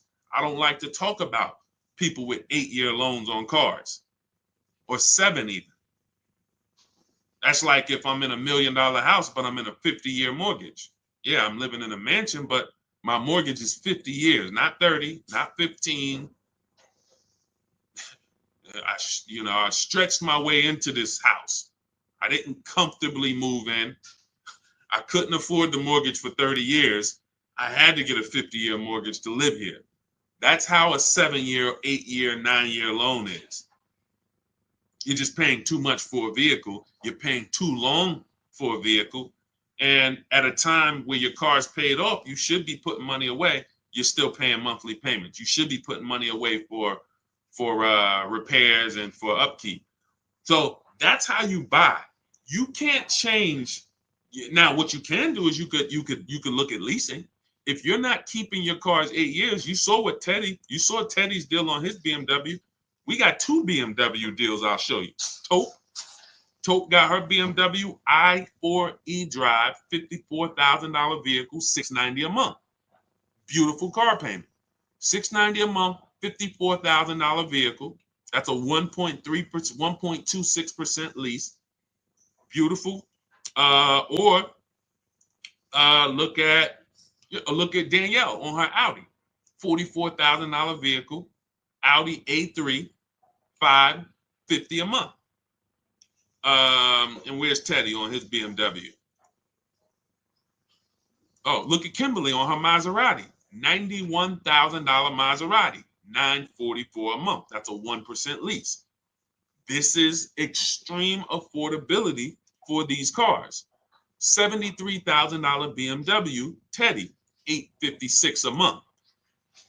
So that's the two ways. When you look at your BMW that you say you want, you cannot magically make that payment something, oh, I want to buy that $70,000 BMW. Get me the $600 a month. They'll put you in a 10-year loan. You'll roll out of it, and they'll get 15 grand out of you. How much could you put down? I could put down like 15 tops, but I got to be at like 600. No more than 7. All right, good news. We got you to you give us 15. We got you to 709 a month. Oh, for real? Can I take it today? Yep, you can take it right now. You got the 15? Yeah, I got the 15. Let me go to my bank. Now you're going and you're literally driving and you're wondering, and you're like, you're not even wondering. You don't even know how bad you did. But you're driving in a car that has a $700 a month payment that is $700 a month because you're in a 9-year loan. That's not a great deal. That's a horrible deal. That's a horrible deal. So when we look at how we're going to get these cars, you move in with strategy. You need to know, am I buying or leasing it? And that's the 8-year rule. If I'm not keeping this car 8 to 10 years, I'm not buying it. I should be shopping for a lease. I'm going to pay a lot less. I'm going to drive brand new cars. I just need to make sure I get my correct mileage and don't be like people who want to save $20 a month. So instead of getting 12,000 miles a year, they get 10. They know. Look at Jen. I teach my people when we lease. I teach my people, look, $512 a month was her Honda CRV hybrid, $40,000 vehicle, $512 a month, no money down. She got this right from home, but she had to bump it up because she needed 18,000 miles a year. She didn't go out of there at $512 a month. Look, 18,000. She bumped it up to $563 a month, $47 more a month, and she gets to drive 18,000 miles a year and enjoy her lease. You know how many people and I'm telling you, I've been in the car business since 2006. I started learning about leasing a lot. 2008, 7, 8, started seeing, you know how many people would not have took the 18,000 miles that Jen took? $47 more a month. Jen gets to drive 18,000 miles a year instead of 12. They would have here's what they do. When y'all hear these people talk about leasing, it's a bunch of stuff they don't know what they're doing. And look, I'm here to correct it. If they jump on these streams, ask their questions, we can answer them.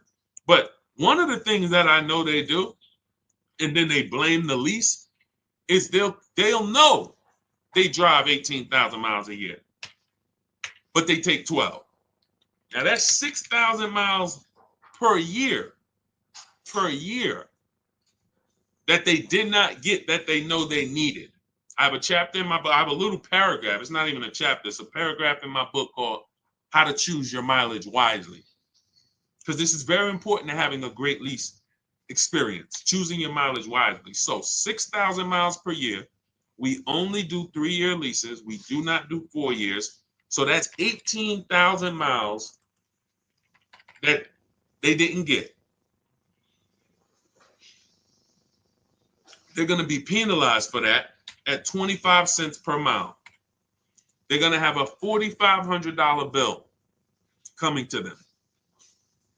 And they'll probably call the dealership and say, hey, I went over my mileage. Can you get me out of it? And the dealer, who has nothing to do with the car, it's the bank's car, will roll that penalty right into the next lease. And then they end up paying. They never get great deals. These people are never, if you're this person, I'm talking you need to change this because you're never going to get great deals. It's just not going to happen. You cannot roll penalties into your next lease and think, oh, I got a great deal, when you didn't have to roll those penalties in. You didn't. And the first thing you should have did was pick the right mileage. And then, let's stop getting out of our lease. So the point is, let's get to this. $4,500 is the penalty that's coming. Now watch this. Jen, she only raised her payment $47 a month for 36 months. That's $1,692.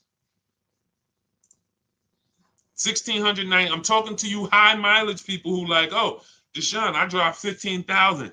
Can I lease? I drive 18,000. Can I lease? I drive 30,000. Can I lease? If you're not keeping your cars 8 years, you should all be leasing. It's not even a question. So $1,692 Jen pays to drive 18,000 miles per year. She pays an extra $1,692, but what she does is she avoids the $4,500 penalty. That's what, it's always cheaper to get it up front, a whole lot cheaper. So choosing your lease mileage wisely is so important. That's why, again, you see these people talking about, oh, I had a lease. Yeah, I went over the mileage and they billed me. That's your fault. I went over mileage and I bought the car and I ended up losing so much money. That's your fault. You shouldn't have bought the car. Now, don't buy a leased car because you went over mileage. Deal with the penalty. Let's make a deal. Roll with penalties in separate. Like, don't buy the car. And this is more than we could even talk about on this stream right now. But this is what we're seeing. I'm seeing people make horrible decisions. There's 17 million new cars sold a year. That number, and there's 40 million used cars sold. Half of those people buying used cars should be leasing, and they don't even know it. They don't even know it.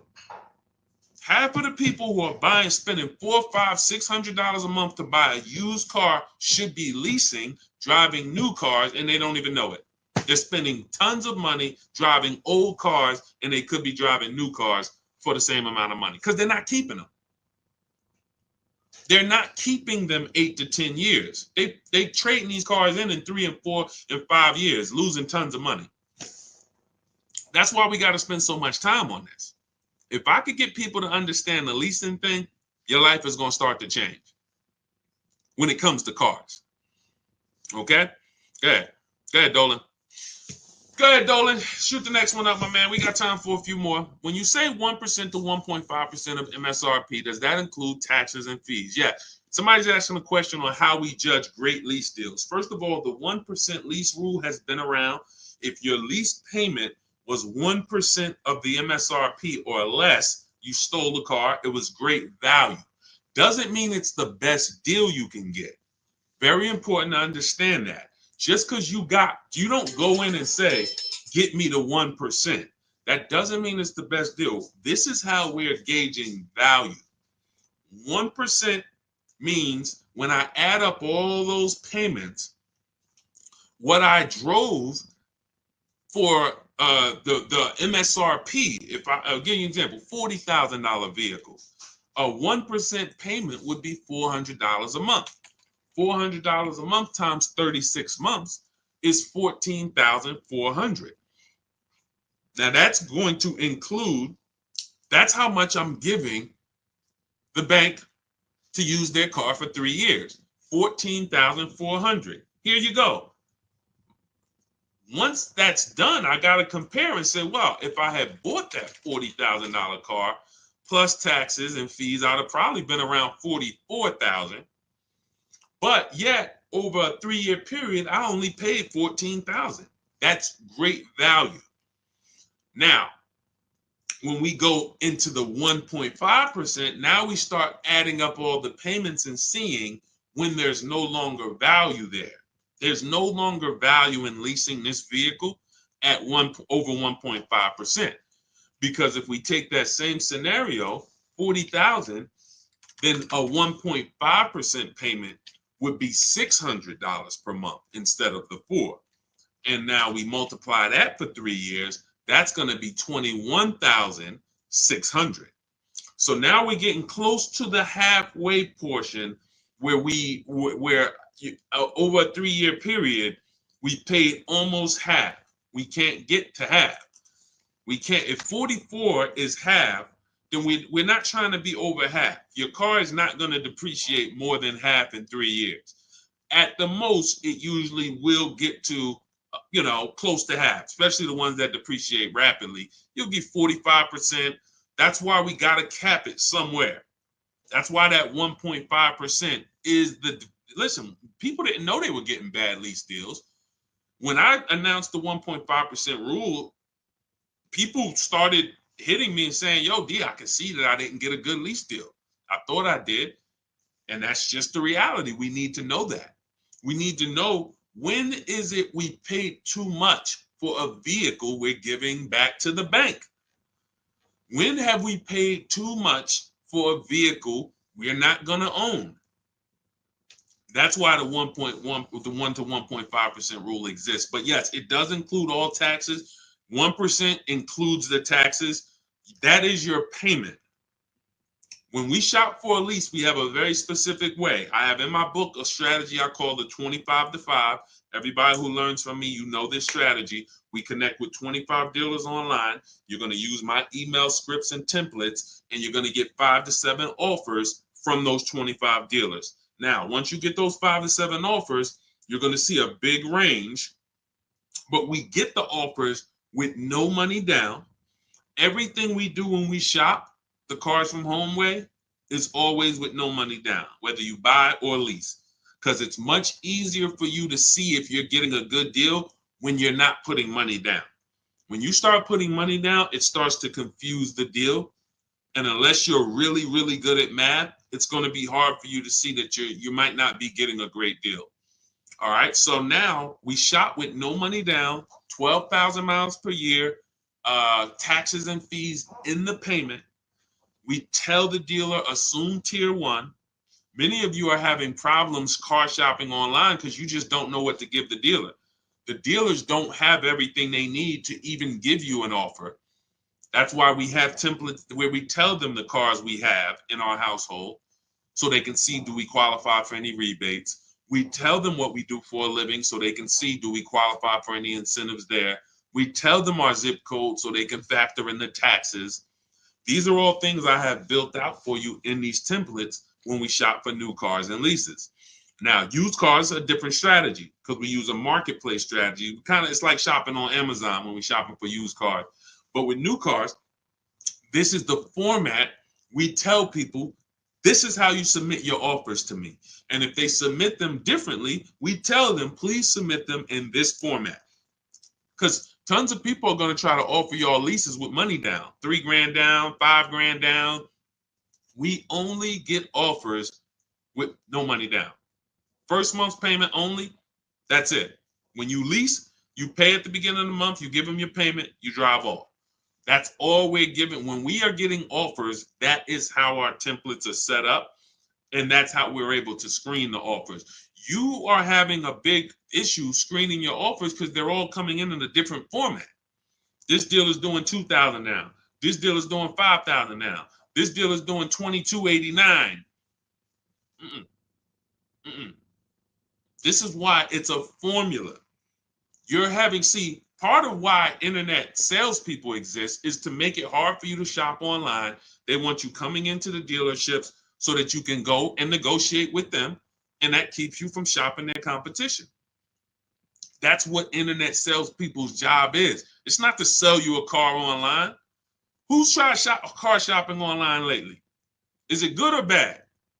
Who's tried car shopping online lately? Just type good experience or bad. Good experience or bad. Let us know. Good experience or bad shopping online. Car shopping online. Jim, I have the emails already. I can't walk you through the emails because I wrote them all. I have like probably 30 to 40 different replies for what they say. It would be too much for me to walk you through. That's just grab your book if you want to use the templates. They're all set up in there. If not, you got to deal with your own emails. The way I tell you guys, if you're going to do this your way, you need to be calling, ask for managers. That's the way I would do it manually if I didn't know what I know. In my book, I have all the email templates. When we're shopping for new cars and leases, this is what we use in our communication. That way you're not winging it. You don't have to worry about winging this. You're coming into an entire process when you're using the Cars from Home system. Thanks, New York Gal. Good to see you again. All right, so I forgot the question I just asked. That's not the question that I'm asking. Okay, hold on. I asked you guys. Okay, I could tell when it starts. When I get close to an hour, this is what starts happening.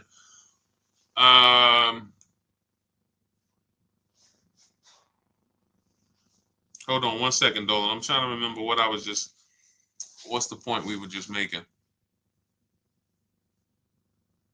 Okay, it's fine. Okay, Dolan, pull that next one up.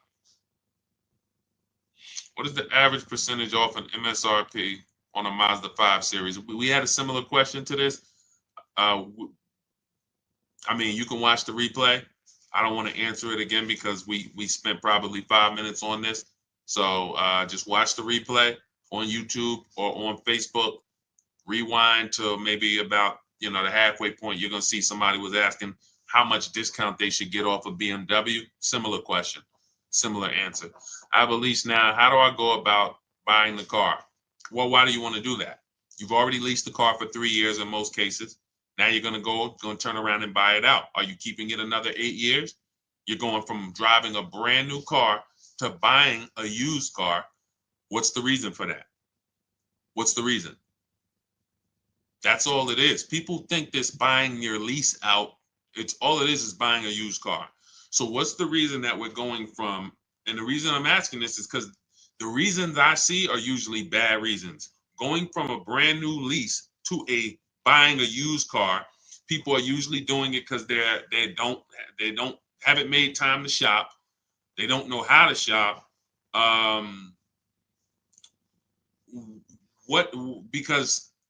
Or they got a bad lease deal. So now let's just say you got for a car, let's pull up a car. Let's look at Ansley. Let's look at Raphael. So Raphael, she got a $46,000 Jeep Grand Cherokee. She's paying $549 a month. No money down. Now, let's just say, for example, instead of her getting this $549 a month, she used our program. She uses our. This is the Cars from. Everything I show is Cars from Home people. So these are people who have unlearned the old way of shopping. They're shopping the new way from home. $549 a month. Let's just say she got a bad lease deal. She didn't know it. She's paying $800 a month. Somebody tells her, hey, listen, why are you leasing? Why don't you just buy it? She's like, well, I'm paying $800. Yeah, I probably should just buy the thing. It makes sense. Because her payment to buy is going to be similar to what she's paying on her lease. So somebody who's offering her a bad lease deal, they might talk her into buying because she's got a bad lease deal. But you're not going to talk Raphael into buying when she's paying $549 a month and she's driving a brand new Jeep Grand Cherokee. She's not buying, because as soon as you say what the payment is going to be if she wants to buy, all right, here, Raphael, I know you've been leasing, paying $549, but now if you buy the vehicle, you could actually pay $900 a month. Look, $45,000 vehicle. We know, some of you know, unless you're new here, every $5,000 is about $100 a month. So a $45,000 vehicle is about a $900 a month payment on a 5-year loan. $900. Now we look and say, all right, well, what if if she buys her old one out, she buys a used car, maybe it's going to be like $25,000. Okay, $25,000. That's going to be about a $500 a month payment.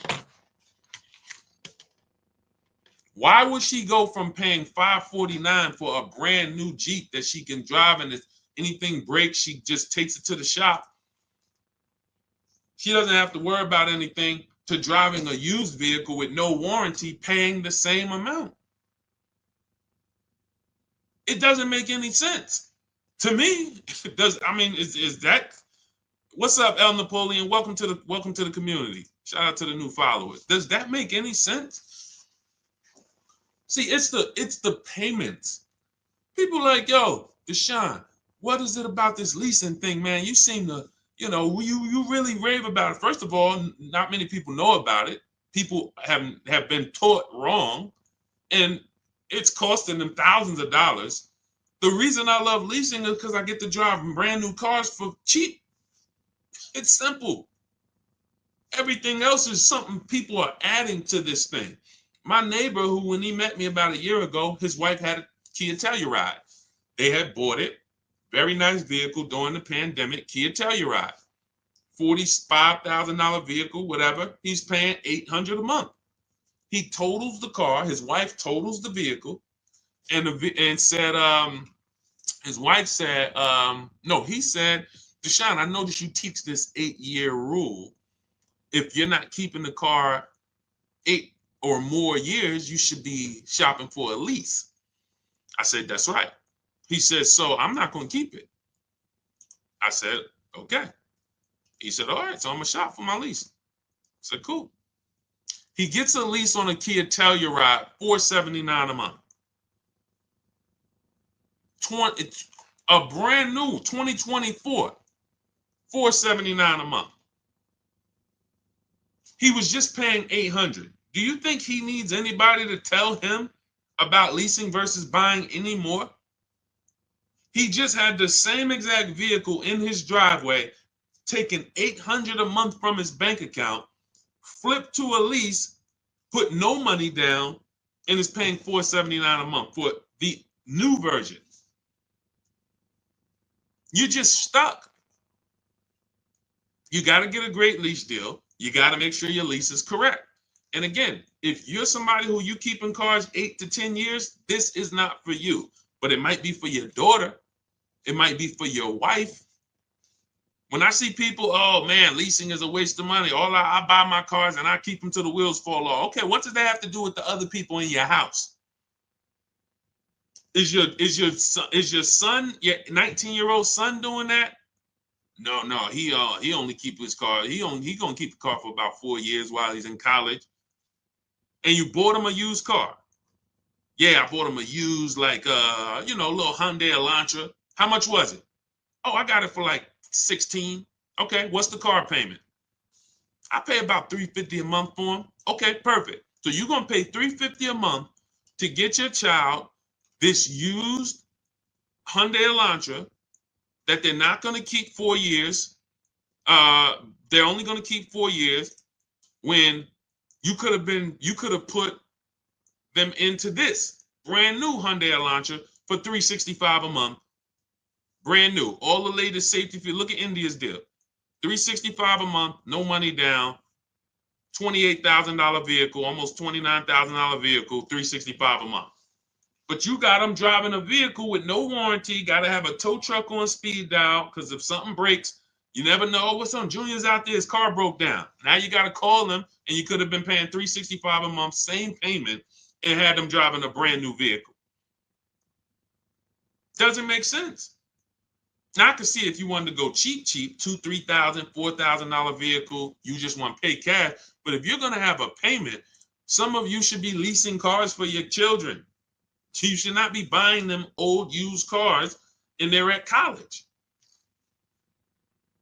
A friend of mine said that. He's like, Deshone, man, I remember my dad got me a Ford Mustang. Man, I was so expensive, man. I said, you know what you could have leased a Ford Mustang for back then? Probably $499. Probably like the Dodge Chargers back then was leasing for $350 a month. People paying $700 for them. I like to buy my cars. So you're gonna pay $700 for that? Yeah, man, but I like to buy it, man. But I'm paying $350. Yeah, but you leasing yours. You realize we could drive the same place? Like, If we wanted to go on vacation to Florida, just drive down there, we can both go. You realize that, right? Yeah, but you leasing yours. You got to get that back in 3 years. This is going to be mine once I finish the loan. And how long is the loan? 6 years. Okay. This is what I've been up against. And if this is you, just understand that's why I'm here. And this is why I laugh about it, because I'm like, sometimes people are not listening to financial, to just, this is not up for opinion. If I could drive a brand new car for less money, a lot less money, why would I be buying? Do you have to put money down the lease? Margaret, look at all of these lease deals. Margaret just asked, do you have to put money down the lease? It's a great question. All the lease deals, when you do it our way, the Cars from Home way, we are submitting our offers. We're submitting our emails to dealers, and we're telling them, submit offers to us with no money down. We must get at least 5 offers, or we're not going to get these prices. You must get at least 5. You're not going to walk into one dealer, 2 dealers, and get these prices. We get them from home. That's why our system is called Cars from Home. Now look at Danielle. Audi, $550 a month, first payment down. That's all she gave him. $550, drove off. Look at Greg. Look, $56,000 vehicle, $527 a month. Look, he said, I think somebody messed up on the paperwork. No other dealer came close. Multiple offers. $600 a month for Bonita. This was back during the pandemic when people were paying $800 a month for Kia Telluride leases. She got hers for $600. That was back in December 2022. I remember people paying $10,000 over sticker for Kia Tellurides. It was crazy. No money down. This is Taupe, $690 a month on her BMW. No money down. This is Charles on his Palisade lease, $49,000 vehicle, $597 a month.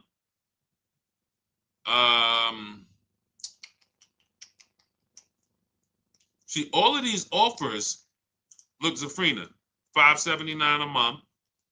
And remember what I told y'all, 1% is not always the best. She got a 0.88% lease. So don't think, oh, I'm just going to walk in and look, I'm looking to get the 1%. Sometimes, depending on the deal and depending on the lease program, you could be under 1% if you're getting bids. But yeah, everything we do, Margaret, is with no money down. Everything we do. None of the strategies that I teach require money down. I'm teaching you how to shop with no money down. Because money down has nothing to do with you getting a good deal or not. That's why it's not necessary. Put that together. Money down has nothing to do with if you're getting a good deal. Some people say, oh man, I got a good deal. I didn't have to put any money down. So if you walked into a dealership and they charge you, you're looking at a $50,000 car, they charge you $60,000. The car's $50,000, they charge you $60,000, $10,000 over. But they say, good news though, you don't have to put any money down. Is that a deal? No, right? That's the point. Money down, independent of the deal, has nothing to do with the deal. The deal is, out of all, I'm shopping for this vehicle. Out of all the dealers in America, did I find the dealer who was going to take the most money off? That's the deal. Nothing to do with anything else. Now, your monthly payment and your budget, that's affordability. That's not a deal. Just because, look, I could go get a good deal on a Mercedes. Doesn't mean I could afford it. I could go get a good deal on a Rolls Royce. Might be $2,000. Somebody could come up to me right now. A Rolls Royce that's normally $5,000 a month. They come up to me and they say, hey, listen, I give it to you for $2,000 a month. I'm in an emergency. It's not in my budget. I can't pay $2,000 a month for a car. It's a great deal. You get what I'm saying? Affordability has nothing to do with the deal. The deal is we found a dealer. He's beating all his competition. He's taking off the most money. Here's his price. That's the deal. It doesn't matter if you could afford it or not. That means nothing. That means nothing. Hopefully you can afford it. Hopefully you're not looking at a car that is outside of your budget. But that is affordability, monthly payments, money down, zero to do with did I get a good deal. All that does is what did I want my payment to be? What did I want my payment to be? All right. So now everything that we're teaching is in my new digital book. If you're like, Deshone, I want the whole blueprint. There's no way I'm going to be able to remember this. So much stuff we didn't even get into. We didn't get into high mileage driving. We didn't get into high mileage leases. We didn't get into rebates and used cars. We didn't do any used cars. Talking about how we shop for used cars and how to narrow it down. There are deals everywhere. And there's been deals everywhere. But one thing I can say, for the people who don't know what they're doing, there are no deals. For those, if you're like, man, I feel like there's no deals out here. I feel like everything is overpriced. For you, it is, because you don't have any strategy. You're winging it. And the second most expensive purchase of your life, you're just freestyling it. And you're going to do this multiple times. It's different with a house. Some people only buy one house in their whole life, maybe three. You're getting cars for you, your family, your household. You're doing this several times throughout your life, and you're freestyling it.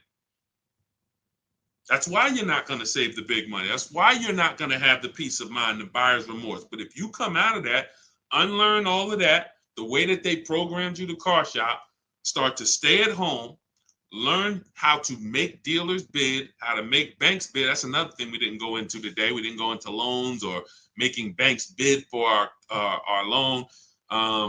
This is all in my book. So if you guys are like, man, you know what? I want the whole blueprint. Give me the step-by-step. That's Cars from Home. 7 steps to saving time, money, and avoiding dealerships. It's a digital book, so it'll be in your inbox in literally 5 minutes, normally $97. But as part of my welcome offer, you can get your copy for $24, which is 75% off, but it's only for 30 minutes. So you got 30 minutes. Go to my TikTok bio, Instagram bio, the YouTube comments or the Facebook comments. Click those links.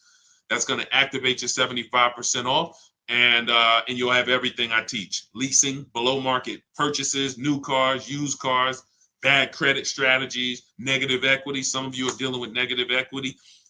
It's all in there step by step. So once you pay, make sure you screenshot and save the thank you page. You can open the book directly on that page, but I also email you a copy. But sometimes you type your email wrong. I can't email a copy to a wrong email. So you'll have my support team's email. If that book isn't in your inbox in 5-10 minutes, Monday through Friday, reach out to my support team so they can make sure that you get your book. For those of you who want to work directly with me, if you qualify, click those same links and you can see, instead of reading, you might want a video experience and you might want to work with me on Zoom calls. We do 2 Zoom calls a month.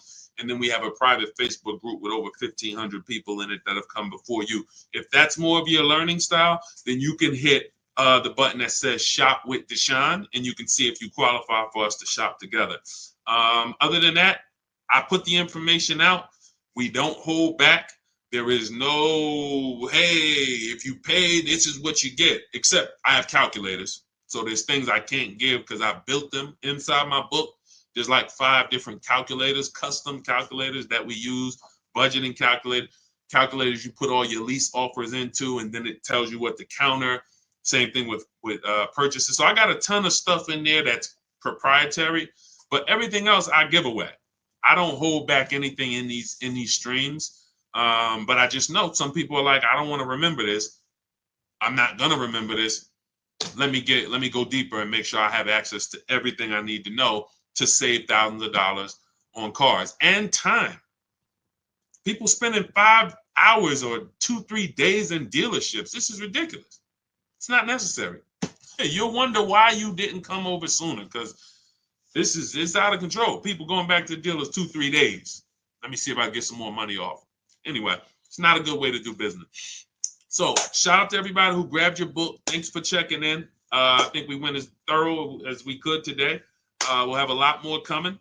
No, you cannot use, Naya, you can't use anything to negotiate your lease. She said, can I use Edmunds to negotiate my lease? Nothing is going to do the work for you.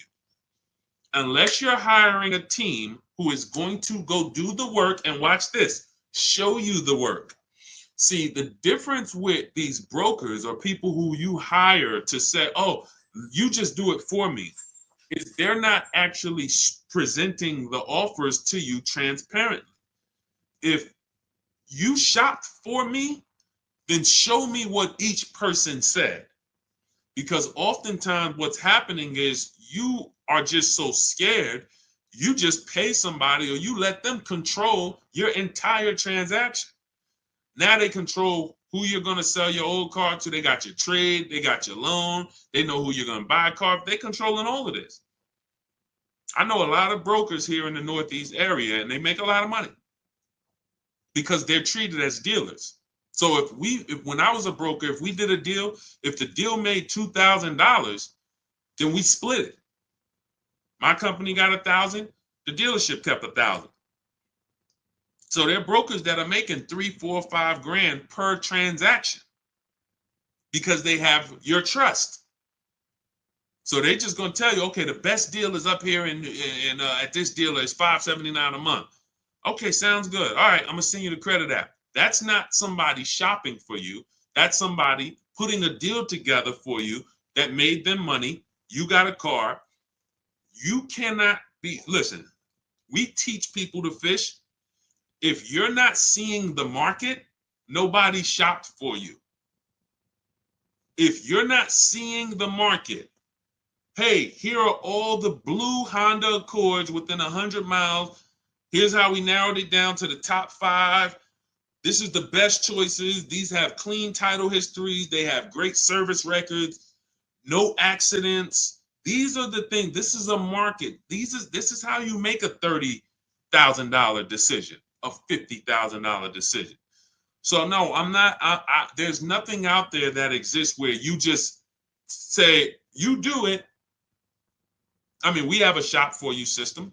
I don't promote it because we're only doing it for a couple people. But I would rather you learn to fish because it's not hard. I'm not teaching you to go into dealerships and negotiate with them and remember a bunch of stuff and do battle. I'm teaching you how to stay at home and use a computer. Only people who shouldn't be working with us and still should be out there suffering is people who can't use a computer. God bless you. I can't do anything for you. Can't do anything for you. We created a service where we can eventually scale and shop for you. That's one. But as far as teaching you, you can't use a computer. I can't help you. But 20-year-olds, 30-year-olds, 40-year-olds, 50-year-olds, 60-year-olds who are good with a computer, who can send emails, there's nothing stopping you.